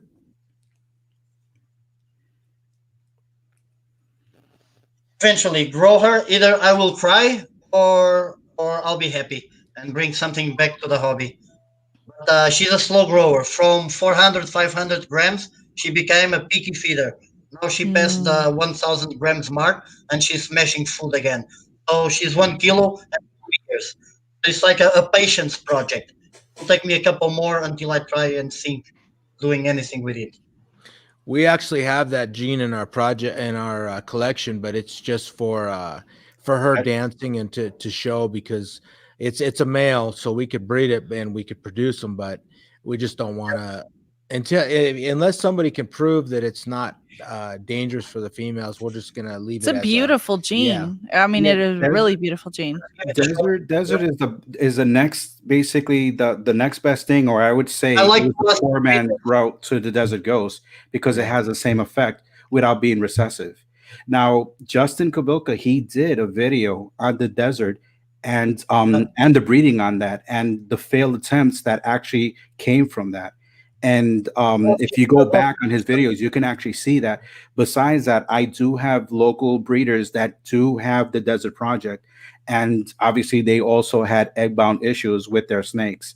They just don't produce the females. I mean, like the males, like you did mention, they're fine. They can actually reproduce with no problem. That's not their issue. It's the female desert that does have that problem. Be interested to see how you work out, Peter, if you're gonna try to I get it like up to ask to. on Morph Market the breeders in Europe. I like to ask the breeders in Morph Markets if the female has any issues or anything, and I never hear from them ever again when I inquire about deserts for sale, either Was in that the South person that Africa showed you the or here desert? in Europe. They always evade. They get 0 stars. Some It's a breeders beau- on the morph markets, sometimes small breeders have deserts for sale. Desert female. No, if it's the question, that's a 0 from me. So they should be a bit more transparent regarding that. Mm-hmm. Yeah, it's a wonderful All right, next gene topic. to look at. Next topic. All right. So I have to give a quick shout out to another New York breeder because we've talked about a lot of genes, most of which he has, and that is Hector from Honey Reptiles. Have any of you guys worked with him at all? Because his channel is amazing. Him and his wife are incredible. They have a little baby on the way. And I just think Hector's the bomb. Yeah, I've interacted with Hector a few times, and I gotta say he's an angel that I consider in my close circle of a lot of people within the hobby, within the community that in one way or another has reached out to me. And Mhm. Hector is one of those people, and I love that guy to pieces.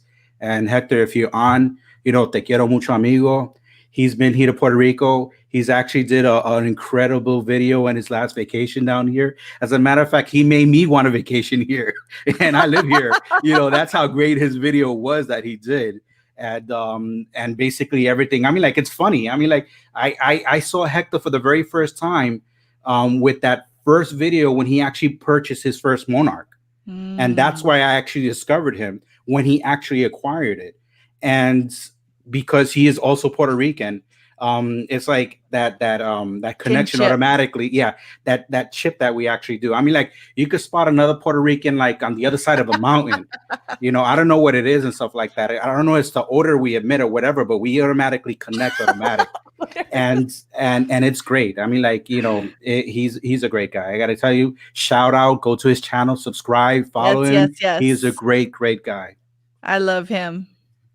He's amazing. So what's the weather like right there right now? Do you basically have a dry season and a wet season, and being here almost in December, did the temperatures cool, or they always stay the same? How does it work? It's funny. This is why we have an ambient temperature with our snakes. Now, granted, Puerto Rico is a very complex area because there's central regions that the temperatures can drop down to 69 easily. But I'm on the southern coast. I'm on the southern coast of the island. And I mean, like, Puerto Rico is not a third world country. I mean, like, we could jump on a plane with no problem and go to New Jersey with no issues. I mean, like, I don't need a passport. I could just show my driver's license, just like flying Jersey to Philadelphia. It's that basic. But our environment, if you look at Puerto Rico and you draw a straight line, it will take you directly to the environment where the ball pythons are, which is in Africa. Mm-hmm. And even though Toga is a little bit down south, Benin is basically almost in a perfect line of where Puerto Rico is. So our climate is more or less the same as it would be in their natural environment. So our breeding season starts within the months of November and it will last until May. June all the way up until November is the leg eight laying season. So we have that right now. What we considered something like, for example, my good friend in Malaysia, Rob Barclow, they call it the monsoon season, which is the rain season. This is our rain season right now. So from the months from November all the way up to February, we have a lot of rain. Plus the temperature actually goes down, but the temperature basically dips to 79 to 81 degrees at the lowest Wow. from where I'm at, which is basically the same environment that they have in Africa. So that's why we have the benefit basically that we don't have to worry about putting heat tapes or anything on the ball pythons. As a matter of fact, I personally know someone that they incubate their ball python eggs on a shelf. No incubator, no maternal incubation. He just places it on the shelf 60 days and they pip it on their own. Wow. And that's because it's naturally humid here. The humidity is around 87, 89, 92 degrees. And the temperature is basically fluctuates between 87 and 86 at the lowest, all the way up to 92 and 93. So it's perfect. It's perfect temperature to Wow. even actually incubate under your bed if you want to. What's his do you know his hatch rate on that? His hatch rate is 100%. 100%.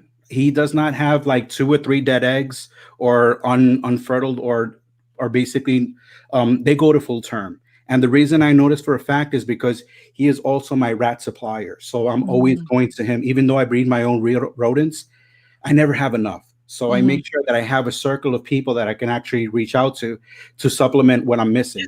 So every time that I go to his house to pick up a supply of rodents, I'm following up. And as a matter of fact, I wanted to do a video to include in my channel to actually show him actually hatching out and pipping out these eggs. Oh, that And would he be has an amazing video. But he just hatched out his last one like 3 weeks ago. So Oh, his man. season You have to basically wait. it's already gone. But this is something that he continually does, and I definitely want to do it because I want to actually offer that up. That would be an amazing video. You good, Peter? I've tried incubation at lower temperatures, 29 degrees, so that's what, 84, 85 Fahrenheit. To me, like 75 days to, I cut it at day 75. It would take like 5 more days until they would.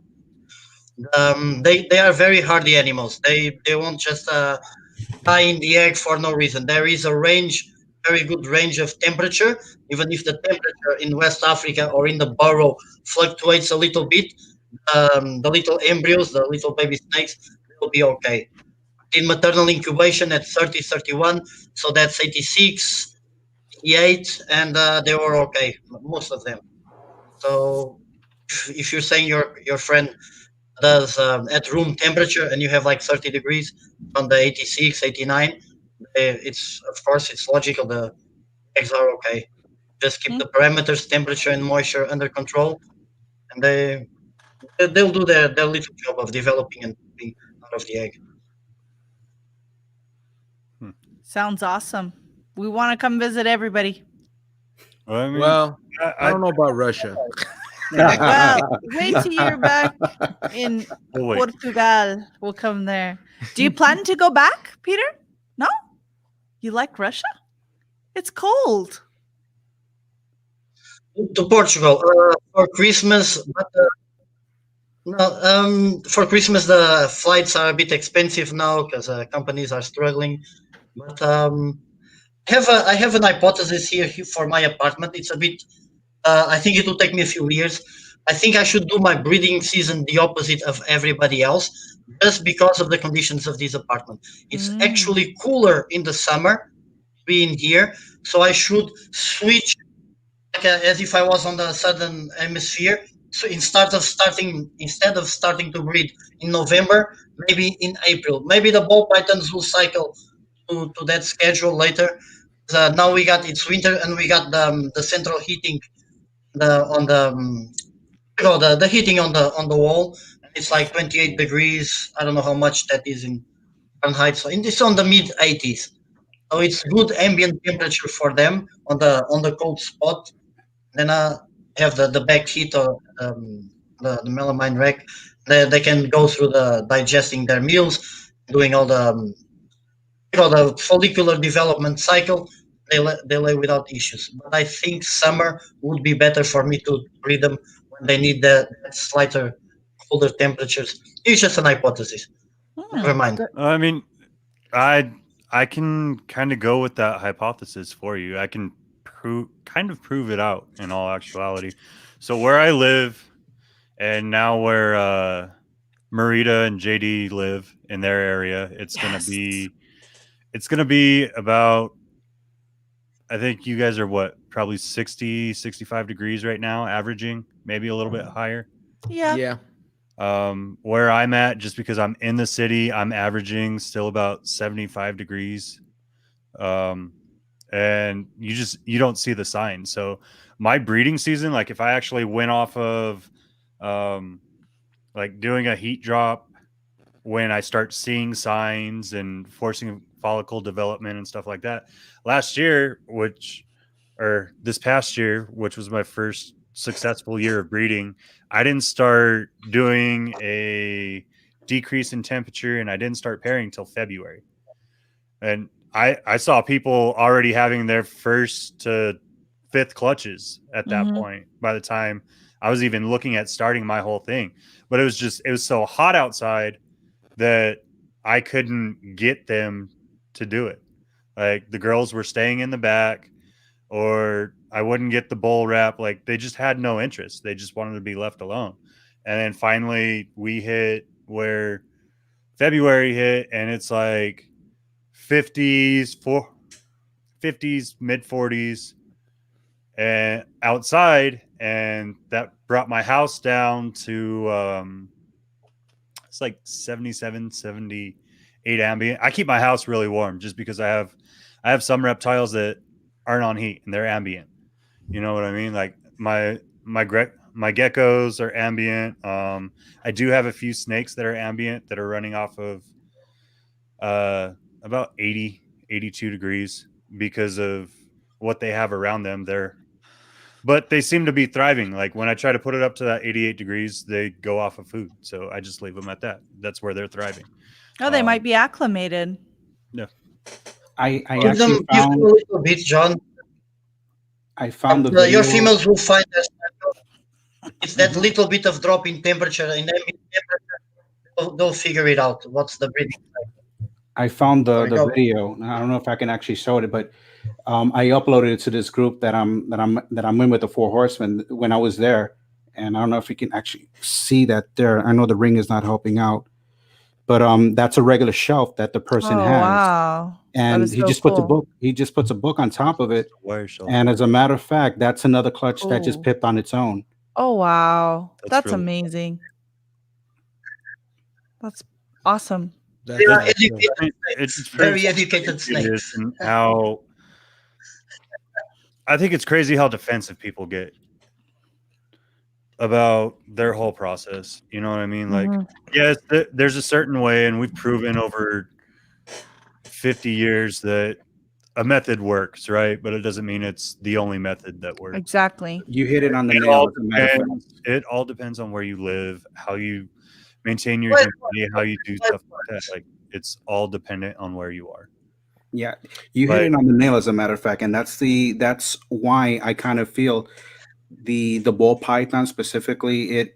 It's been so accessible to so many people around the world because they can acclimate to the environment that they're in. As a matter of fact, look, right now we have the evidence. Peter in Russia, he's breeding. He's even actually dabbled with maternal incubation. We have people all over the world. As a matter of fact, if you look in Malaysia, Thailand, oh my God, it's a big thing. As a matter of fact, Corey Woods, he's up in Canada and he constantly is shipping to Japan. And my God, what was this part of the world that I saw? Well, anyway, there's different parts of the world that because it's so manageable and the ball pythons are they're like the Tonka trucks. As a matter of fact, they'll take a licking, but they'll keep. Oh, that's Timex. I think I said that once. They do that I did too. that motto. Yeah, I said that motto once, and someone called me out. That's Timex, I think you say. I can't remember what the Tonka commercial was, but basically, you get the idea. The last, as long as they can, with no problem. Just to give you an idea, and this is the funny thing, you see on forums so many times. You have to incubate between such and such temperature, such and such humidity, and all that stuff. Let me tell you how crazy it is here. My incubator goes up to 97 degrees Fahrenheit, and I have not lost a single clutch. And I've been breeding for 8 years. No kinks, no deformed eggs, 100% success. Now, what I do as a matter of fact, I did a video on that on my YouTube channel to avoid those temperature spikes, because my specific situation, I move my incubator away from the window where the sun sets. And that's where my temperature, and I get that temperature spikes.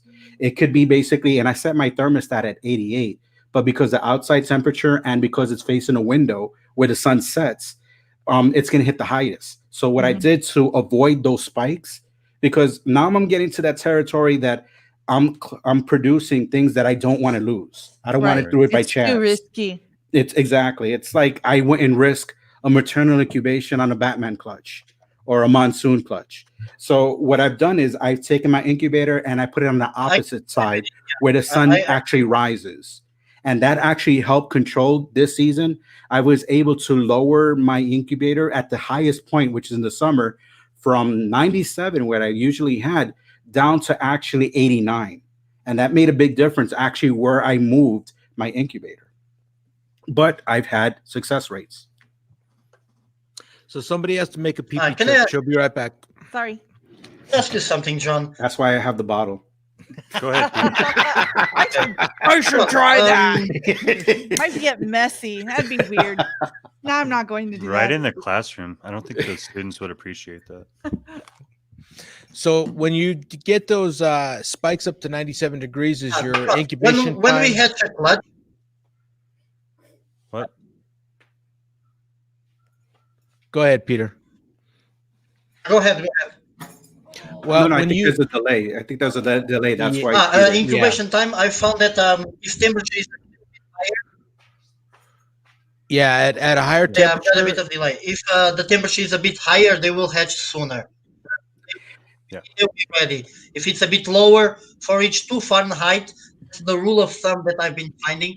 Each 2 Fahrenheit or 1 degrees centigrade, lower, to take like an extra week, 5-7 days, something like that. Believe it I or want to not, ask you something, John. When you hatch your baby snakes, What? you cut off. I there. didn't get the second half of that. when you I hatch heard- the baby snakes, what do you do with them? They are in the I haven't gotten that Okay, I'll far, repeat. in So all when honesty. you My first clutch when you hatch is your baby snakes, my what's first the clutch is only 3.5 weeks what into are you going to do? incubation. I understand. Hmm? Okay, so what will you do? You will follow the standard that everybody does. They will hatch on the plastic container, right? The baby's peep. Will probably let them all come out, so they get in contact with the first substrate, the hatch right or light or vermiculite, whatever you use. And you'll probably put them in the baby's tub all together with paper for them to shed. After I that know where first this is week. going. Right? That's the standard way. I can do it that way as well. Yep. And right after the first shed, we put them on their individual tubs. You can have coconut substrate or whichever substrate of your preference. So within that space, 10 days, 2 weeks, they went through 3 different substrates, 3 different houses. And I learned this. I'm putting the pieces together.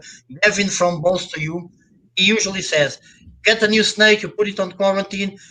You need to take the stress away from the snake. The snake needs to feel secure. You need to observe, study behavior, and if you need to provide it an extra hide, a hide inside the rack itself, for the snake to feel secure, feel confident to go and start eating. And I had heard Mark Mendick say it on some interview a from a few years ago, and more recently, Greg Graziani mentioned it on a few months ago on the R&B guys, the Herb House Rocks podcast, and Greg described it in more detail. And on the 4 months ago on the Zoom call of Chris Eaton of the Snakes and the Fat Man, I coined the term. It's not my technique. I just kind of coined the term. So I call it the Mandy Graziani approach. It's, pretty much don't cut the egg. Put them when you know they're about to peep. I'm still figuring out what's my setup, what's my time. I'm on the 60-day mark. Put them at the back at the hatchlings rack. So I have back heat. I would put them against the wall. I know I have the 90 degrees. And the baby snake, when it peeps out, when it comes out, the whole world that snake will know is that 5 liter tub. So it will know it's the smell. It will be it will enter in contact with the coconut chips that I have, and it's the only substrate that the snake knows. It's the only house. It's not moving from the plastic container, the incubation box, one tub with paper with the siblings, and then to an individual one. And don't have enough data. I need to get more clutches and experiment more with these. But what I can say, the last couple of clutches, the feeding response has been good. The changing of environment on those first couple of weeks might set some of them that are a bit more shy into eating, might set them off, and then we have a trouble feeder or something. I'm not saying it's the best technique. I'm just saying that I'm trying something different. I heard Greg say makes sense. The little baby ball python is born in the dirt in the burrow, and only knows one substrate. And and that's it. Not washing them when they come out. Leave that slime from the egg yolk on them. It's like a protective layer. So I'm trying a couple different things. That's what I wanted to raise awareness. We can do the same things, but keep the same parameters. So I got the same moisture and the same temperatures that you guys have. I can do it also. I've done it the standard way. It's just doing it a slightly different route. And Ron, I had a conversation with our friend Rob Barraclough from Malaysia, and it was good just to finish. It was a good conversation, as I want to say, a adult conversation, not a Facebook conversation insulting each other. Understood what he was, where he was coming from.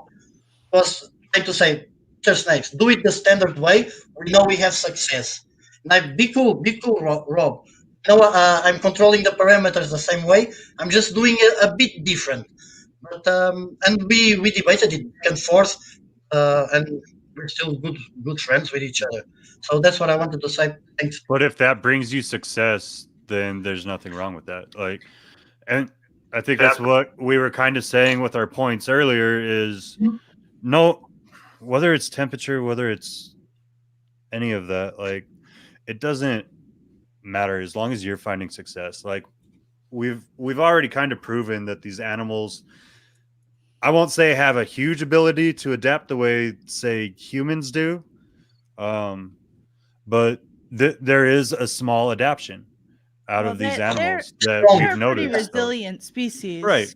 Well, the one thing that we want to be that we really strive for on our channel is you don't want to hide any of that information. Your successes, Right. your failures, you want other people to know it. So if they decide they want to go that route, maybe they can do something that's slightly different that actually is more successful.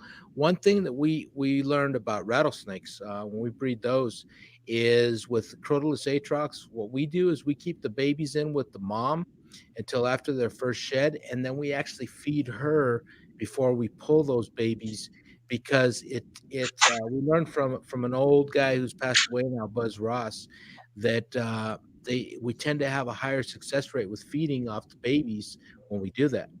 And those are the little things that we want to teach. We don't want to hide it. You're feeding the babies when they are with the mother. Mm-hmm. Yeah. Feeding the mother for them. her first time before the babies are taken out. So they see her feeding, and then a lot of them will feed easily after that. Okay. we had a Okay, lot I of want to die-off. maternal incubation. Well, with the rattlesnake, they're actually born maternally. Right, They're I want to like- try it with maternal incubation. Leave the babies with their mother. Try to feed them there. Like it is on the wild. If a little mouse, a little African soft fur rat would go into the burrow where the mama was hatching the snakes first, but the babies that just shed, if they would take that prey next to the mama and the mama's python, their siblings. I want to try that one on the next maternal incubation. Leave them on the tub with the mother. So just another idea. Thanks. Cool. Yeah, please let us know how that works out for you. And Peter, I got to talk to you. You did a video about your breakdown of how much everything cost you, and it was so damn complicated. I didn't understand it.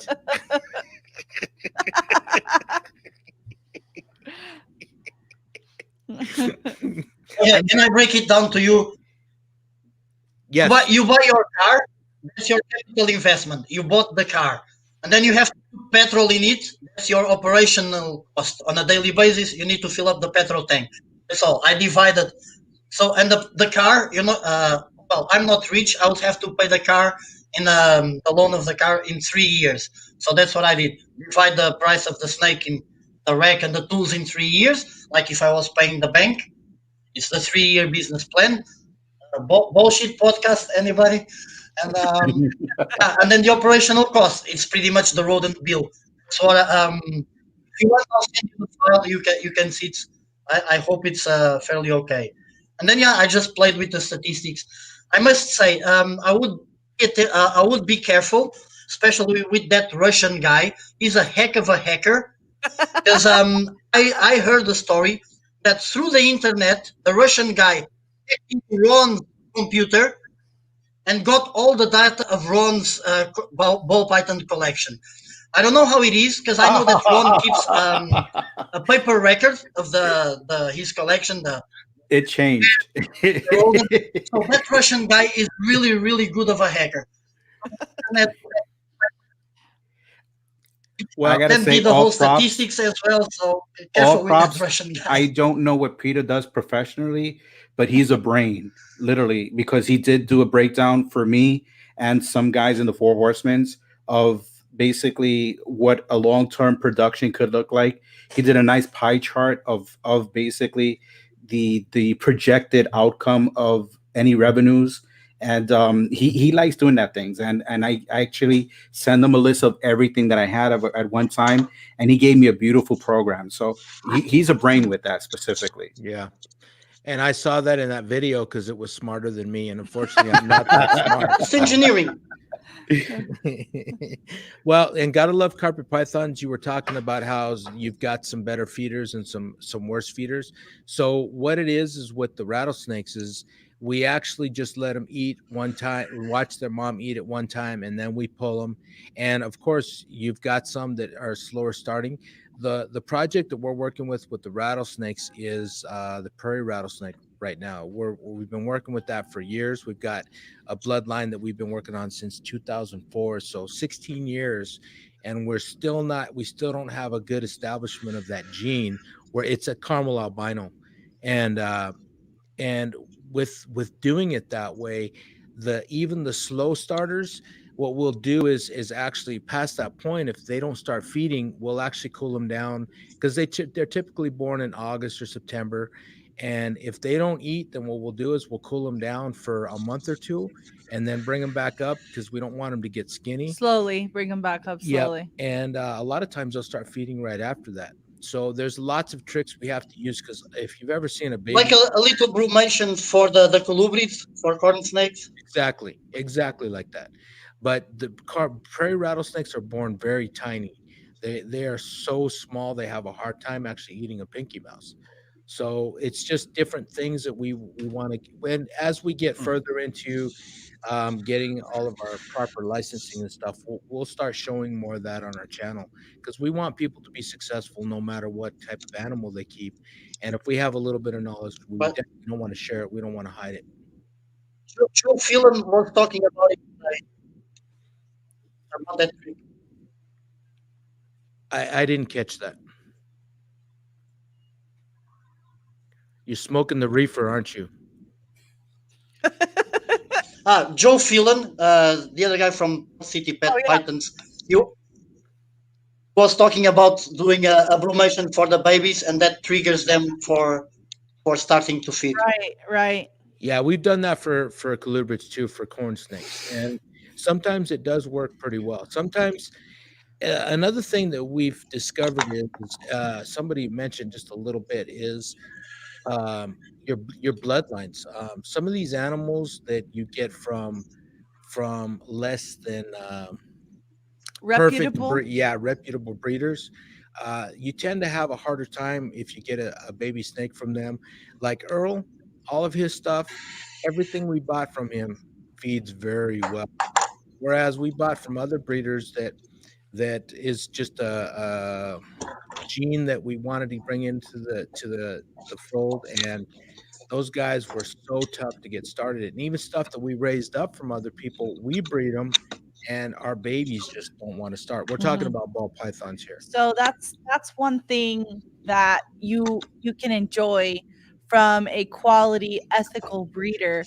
The animals that you get are superior in a number of ways, but they're not just more beautiful. They've been selectively bred for body conformation, um, reproducibility.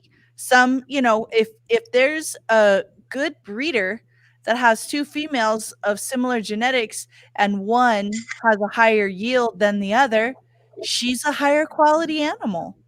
Or a male that's going to breed anything, those types of things. Because Doesn't that happen with the rodents as well? Say that again. Ron, you were talking with Chino, Ron, the other day. You guys keep the rodents, females that generate bigger litters, so you have higher productivity. So it's right. natural that with snakes we can more or less do the same artificial selection. It's just Right. line breeding. Yeah, exactly. But quality breeders have the luxury Mhm. of being able to choose. Very nice. Sorry, I just messed that up. Quality breeders. Shane got the comment of the night. I wonder if Kelly's awake for this. They have the luxury and they follow a higher ethical boundary, you know what I mean? That they're going to get a baby well feeding. A more ethical breeder, a reputable breeder, is not going to sell you a baby that's not very well established. That's right out of the egg. Right. Oh, yeah, obviously. There's a dude out of Colorado that It's a higher standard. You know, I brought up that topic, as a matter of fact, in my Instagram live, and a question was asked to me: when do I actually feel comfortable enough to actually sell off a hatchling? And what my response was: here locally, I feel extremely comfortable of selling a snake out of the egg to an experienced breeder that I personally know, that even mentored me. And I feel more than comfortable knowing that they can actually work with that ball python the same way I personally have bought in snakes that came out of the egg. Right. Because I know what to do if I have one of those problem feeders, if I have to assist feed. And if I have the patience, or know that you have to have that resilience and that patience to work around the snake to get that environment just fine tuned to them, so actually it could kick in their feeding. Right. And when I do sell a snake to someone that is new, it's usually a snake that I've had in my rack, even though it's a hatching, for quite a long time. That's so established that I know for a fact that that snake will eat on a cold, rainy, icy day. It will not refuse a meal because it's been actually conditioned to that point. And this is something I personally do. When I had my first snake, and I'm sure that a lot of people that started this hobby did the same thing. And I noticed that was the major difference of why a ball python refuses to eat. When you have a new snake, I'm sorry. Were you holding it and carrying it around all the There time? you go. There you go. The common mistake that a lot of people do when they're new into this is that they're so excited with their new pickup. They're constantly sitting down watching telenovelas or whatever, and they're basically Not the fondling their novelas. snakes. Yeah, the novelas. Maldita. Or whatever, or they're basically showing it off to their neighbors, to their friends, Right. or something that a lot of people do, that they think they're Cleopatra, and they'll put it around their wrist, and they'll walk around in the supermarket like if they're having one of those toy dogs in a little pouch. These are things that's going to stress out the snake, and then you're going to get back to that breeder saying, "Oh, why is my snake not eating?" Mm-hmm. But because I've been actually came to the point that I have so many snakes, I don't have the luxury to handle each snake if it's not for cleaning or feeding. Those are the Right. only times that I actually handle those snakes. And the difference is that their stress level is so down that that is the most important factor to actually get them eating, besides obviously their environment. I mean, like if their Mm-hmm. temperature is right and everything, but out of everything, it's that stress that you control. And many people, as a matter of fact, I find that, funny that they make that reference. They say, "Oh my God, the snakes that I buy from you, they're amazing because I brought it home and automatically I gave it a mouse and he switched it up automatically." And they're so impressed, and they always remark about that. And I always tell them the key to this is, if you're a breeder, or if you plan to be a breeder, even if you want to keep it as a pet, and this is something that I struggled with at my first beginnings. You got to try to fight that urge to handle that, at least for the first few weeks, because Mm-hmm. it has to get acclimated to that new environment that it's in, and your temperature is not going to be the same as it is in my house. Right.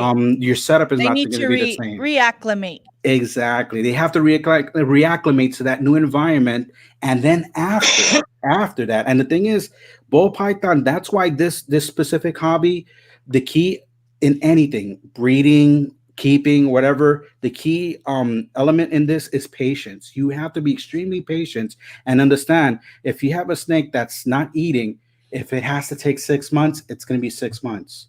If it's going to take 8 months, it's going to be 8 months. And I'm talking about an adult female, Right. because they're going to go through that moment that they'll basically refuse meals at a certain I time. feel And I'm not even talking about the 1,000 gram wall, as a matter of fact. I'm Mhm. talking about in general, just because they just don't want to eat. You just have to have that patience to go back and figure out that last time when it ate, what changed from that moment that it stopped eating, and then gradually get back to it, and then wait for that snake to actually adjust to I back feel to like what it was. Go ahead, Peter. I sense that most people they think that, oh, the snake just stays there and we don't pay much attention or we do the wrong thing. We must, if you're going into reptile, starting on the reptile hobby, that's what I like about the Four Horsemen channel, or all you guys. It's the educational part of it. It's you gotta learn the snake. You'll be aware of its behaviors, of its needs. For instance, if you have a dog on a short chain, you're not gonna have all the time. You're not gonna have a good dog, a good companion dog. You gotta have a backyard, or if it's a small dog in the house. And the reptiles, people think that they just stay there, or we play too much with them, and that can change the stress levels and the confidence of the reptile. So that's the cool thing that you're saying, Ron. You got to learn the behavior of the animal you're working, not just the snake, ball pythons, other species as well. Know how what they require, and then you can have success and really enjoy your pet reptile. Well, I got one more. I got another question for you, Ron. So you're producing all these snakes. Where is your market? Is it right there locally for you? Do you have to ship them all around the island? Do you ship around the island, or do you have to ship them here to the main 48? I got to tell you, I've been extremely blessed. Um, I guess this is the other part of working with ball pythons, is when you dedicate that time to yourself. And what I mean is, you have to be patient. You have to keep those holdbacks. produce something that you want for yourself. The number one person that you want to always impress is always yourself. When you get to that level that you impress yourself so much, it's not a burden for you when you're holding so many snakes back, because basically that's the idea. And once you pass that level, you're going to be sharing that with so many people. You're going to be proud of your success. You're going to put it on Facebook. You're going to open up a YouTube channel. You're going to be connecting to whatever social media platform is available, because you're taking pride and you're showing that to so many people. When you do that, people take notice and they'll start saying, wow, this guy has an incredible clutch. What do you have available? And because, like I said, I was catering to myself in my early starts. My first 3 years, anything that I produced was holdbacks. And I was really, really excited. And I was very, very active with social media, with Facebook.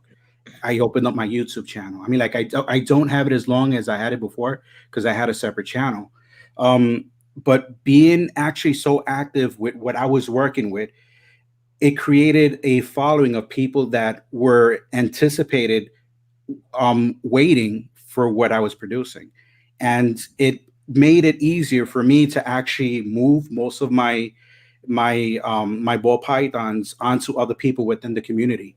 And also, basically, part of the patience and holding back is it gives you that time to get known within the community that you're located. And I'm putting my example. I took my time to actually get to know every breeder in this island and be very communicative with them, communicating with them about what project they're working, what I'm working with, always asking questions. And with that, I didn't know at that time, but I was creating a clientele, a future clientele. These are people that eventually were going to buy something from me. So during those times of actually building up my own collection and my time breeding, it gave me the time to reach out to so many people that they in turn came back to me, and I wouldn't even have the need to actually post a snake up for sale, because it's already gone. It's already purchased, because I do have a following of people that are seeing what I'm producing, and that actually helped me out. But to get there, it took a lot of years actually, just working with myself and like I said, breeding for myself, so I wouldn't have a problem holding anything back, because it's something that I actually want to produce. And when I'm actually selling something, I'm always selling my holdbacks. And if you're selling your holdbacks, that's the best nicks that you have. Mhm. And that's why the people are going to come back to you and they will say that you sold them a quality animal. Yeah, agreed. So, have love you it. ever shipped a snake to the United States?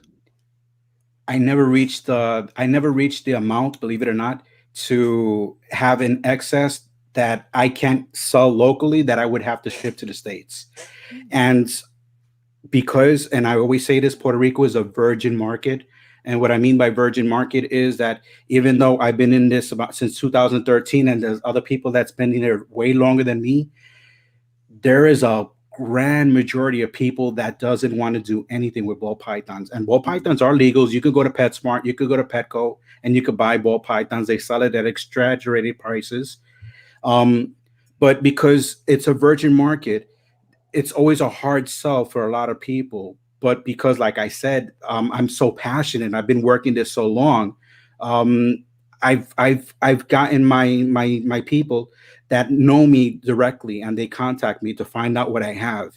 And when I get to the level that I do produce something that's a little bit out of a lot of range for people to invest, because they don't see the investment wise worth of actually buying that, then I would have to actually go in a morph market and basically promote those snakes and sell it. But until I get there, I mean, like, I'm moving the snakes that I have right now with no problem. I shipped one, as a matter of fact, to the States, only one, but I Going haven't through had the the same need to here. ship before. Say that again, Peter.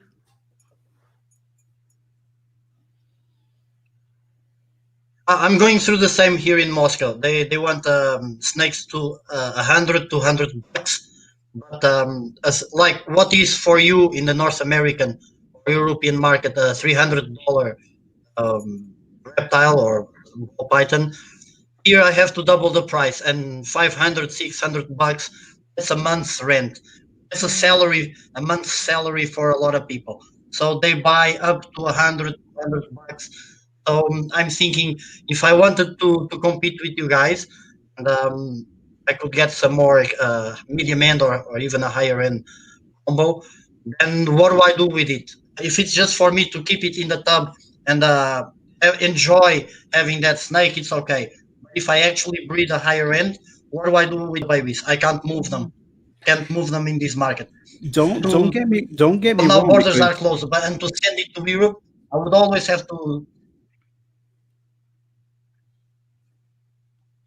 don't get me wrong. I have been able to move animals in the four figures here with no Go ahead. problem.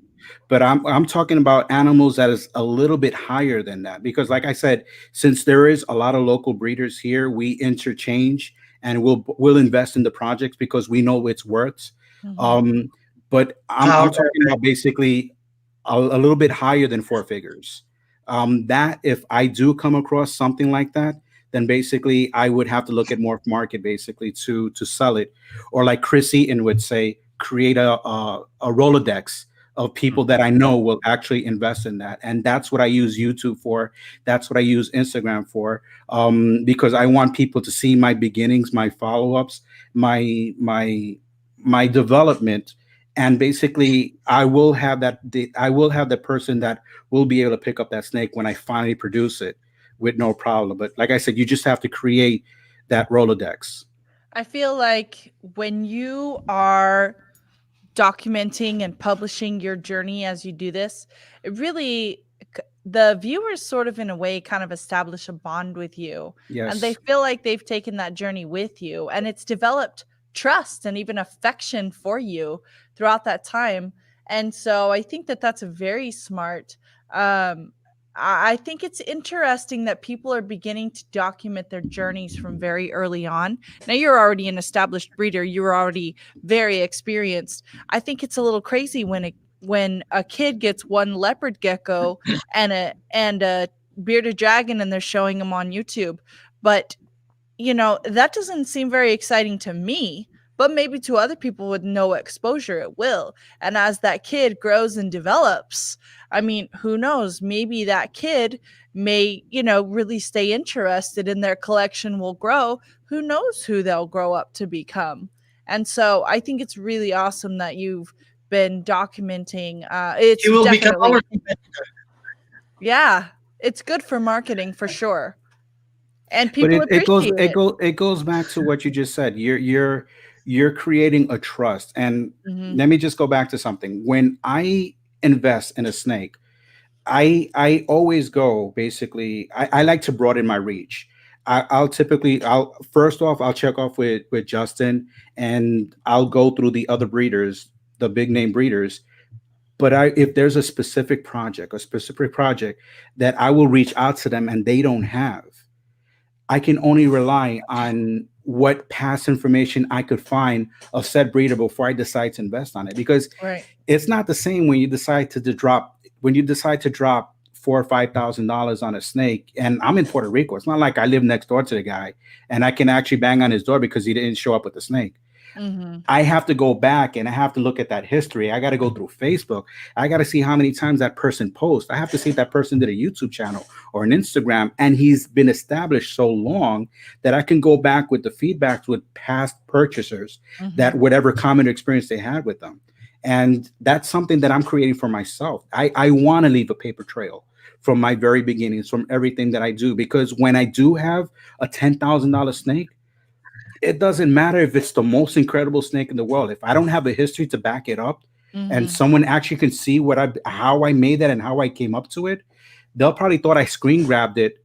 And funny story, I come back to that, but they'll probably thought that I screen grabbed it and You I watercolored it. uploaded it exactly, and I'm sending it as my own. And I had the most incredible compliment from one of the biggest breeders in the world, and that was Garrett the Meyer. I walked up to him and I wanted to interview him for my YouTube channel. And when I walked up to him and I started to talk with him and said, "Can I have a few moments of your time?" He stopped me and he says, "You know, that snake you uploaded on Facebook, I swore that you screen grabbed it from me and uploaded it, and you were trying to sell one of my snakes. Wow. And I was like, whoa, I didn't say anything. I mean, like, I didn't get to the point of saying, can I interview? You know, that's the first thing he said to me. That was the biggest compliment I can get from him. And the snake was an orange dream black pastel spider, that I produced. Orange dream black pastel spider, I think it was. Yeah, it was an orange dream black pastel spider that he also produced. And he told his son, it was like, right, he had that conversation, right? We were talking about that snake that he put up on Facebook. And I was like, Garrett the Meyer actually saw one of my pictures. You know, that you know, that made my trip. That really made my trip. And that he felt like your animal was in the quality. same league as his. That is a compliment. And you know, I mean, like that's the other thing. That's the incredible thing about this.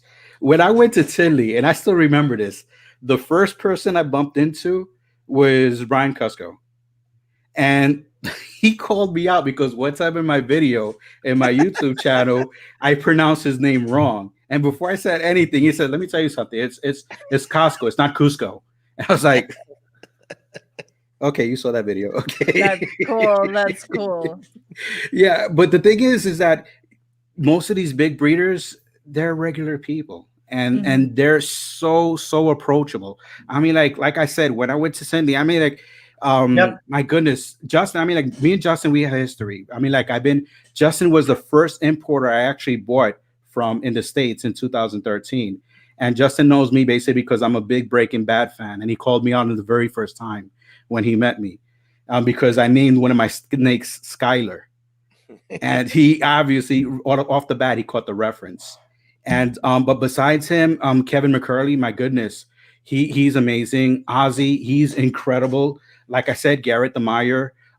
There's so many Chase. There's so many incredible people that I've been. Earl, oh my god, Earl. I mean, like I'm standing on the buffet line, just looking at the table, and Earl is breaking bread with me right there, and his boys were congratulating me on a video that I did, and these are the people that interaction that I never, I mean, like I walked in there like a fanboy, jaw dropped, wide open, and just looking all crazy, stumbling with my words, and they helped me actually just humble down with their own humbleness, and that alone, I mean, like it's an aspect that inspires me even more to say, you know what, I can wait 6 years to make a triple visual with no problem. With a hand, with my hand, with a handstand, one handstand. And I'm a big man. To do a handstand one-handed, that's not an easy task. But I could do it easily, comfortably, because I know what this hobby, what the community has to offer. Yeah, and I understand that fanboying stuff, because when we go to these shows, man, when John came up to the table, I knew just as soon as I looked up, I saw his face and I knew exactly who that was. And I was so happy to meet him for the first time. It was awesome. And Earl too. I mean, we got to actually go visit Earl. That is an amazing part of this world, is that being on YouTube and seeing all these breeders and you actually get to go and talk to them, because like the people that do movies, I've never only once or twice in my life I've ever been in a place where those people were actually there and I could actually see them. But on YouTube, there's a lot of people that I still look forward to seeing, because they're on the West Coast or they're on the East Coast and we haven't got to meet them yet, and we can't wait. Is Breaking Bad, that's something interesting. You're a huge fan? Look at the logo. It says it all. Oh my It god. says it all. I mean, like this is based specifically on the. I mean, like I don't want to say that because I want to get Sony Entertainment on me and basically do a cease and desist on my logo or anything. But basically, it's how I created basically what BBM Reptile is, and it's like a play on words, but it's actually. Oh no. Oh, He froze up. he did. Oh no. Is he going to come back? I don't know. I don't see it. I think we may have lost him. Oh no. They were so excited too. Well, no, there's he was going in hard. well, here's an interesting thing about Breaking Bad. The two guys, have either of you seen Breaking Yeah. Bad, the series? It's based out Yep. of New Mexico. Well, yeah, but you know the Yep. two guys that came up out of Mexico to kill him, the two brothers? Yeah, A friend of ours used to run around with those guys. Yeah. And he said, they're nice people, I believe. Huh? no. Sure. I'll say that. Yes. The characters are Lovely gentlemen, the pair of them. Yeah, he was he was afraid of him, which is pretty amazing because this guy ain't afraid of anybody. Mm-mm. But he said when you looked at him, you didn't see anything in their eyes. They didn't have a soul at all. True oh story. shit. Well, guys, this has been an amazing one. It's been almost 2.5 hours now. That's really a bummer that we didn't get to say goodnight to Ron. Yeah. But for any of you that want to ask any more, just leave your questions or comments in the comment feed and we'll pass them along to the guys. Happy holiday to everybody. Hope everyone's well. Ask Peter about the coconut hide for his snake. Peter, what about the coconut hide for your snake? Okay, it's a reference. It's a reference. Okay, yeah. Like the Metcalfe's technique. My gosh. No, all right, I'll talk to Shine later. Go. You want to talk about it? Okay. No. I'll talk to him later. Oh, okay. Oh. All right. Good night, everybody. Thanks for joining. Thank you guys so much. I hope you Thank you enjoyed it. so much, Ron. Thank you so much, Peter. Bye, all. Cheers.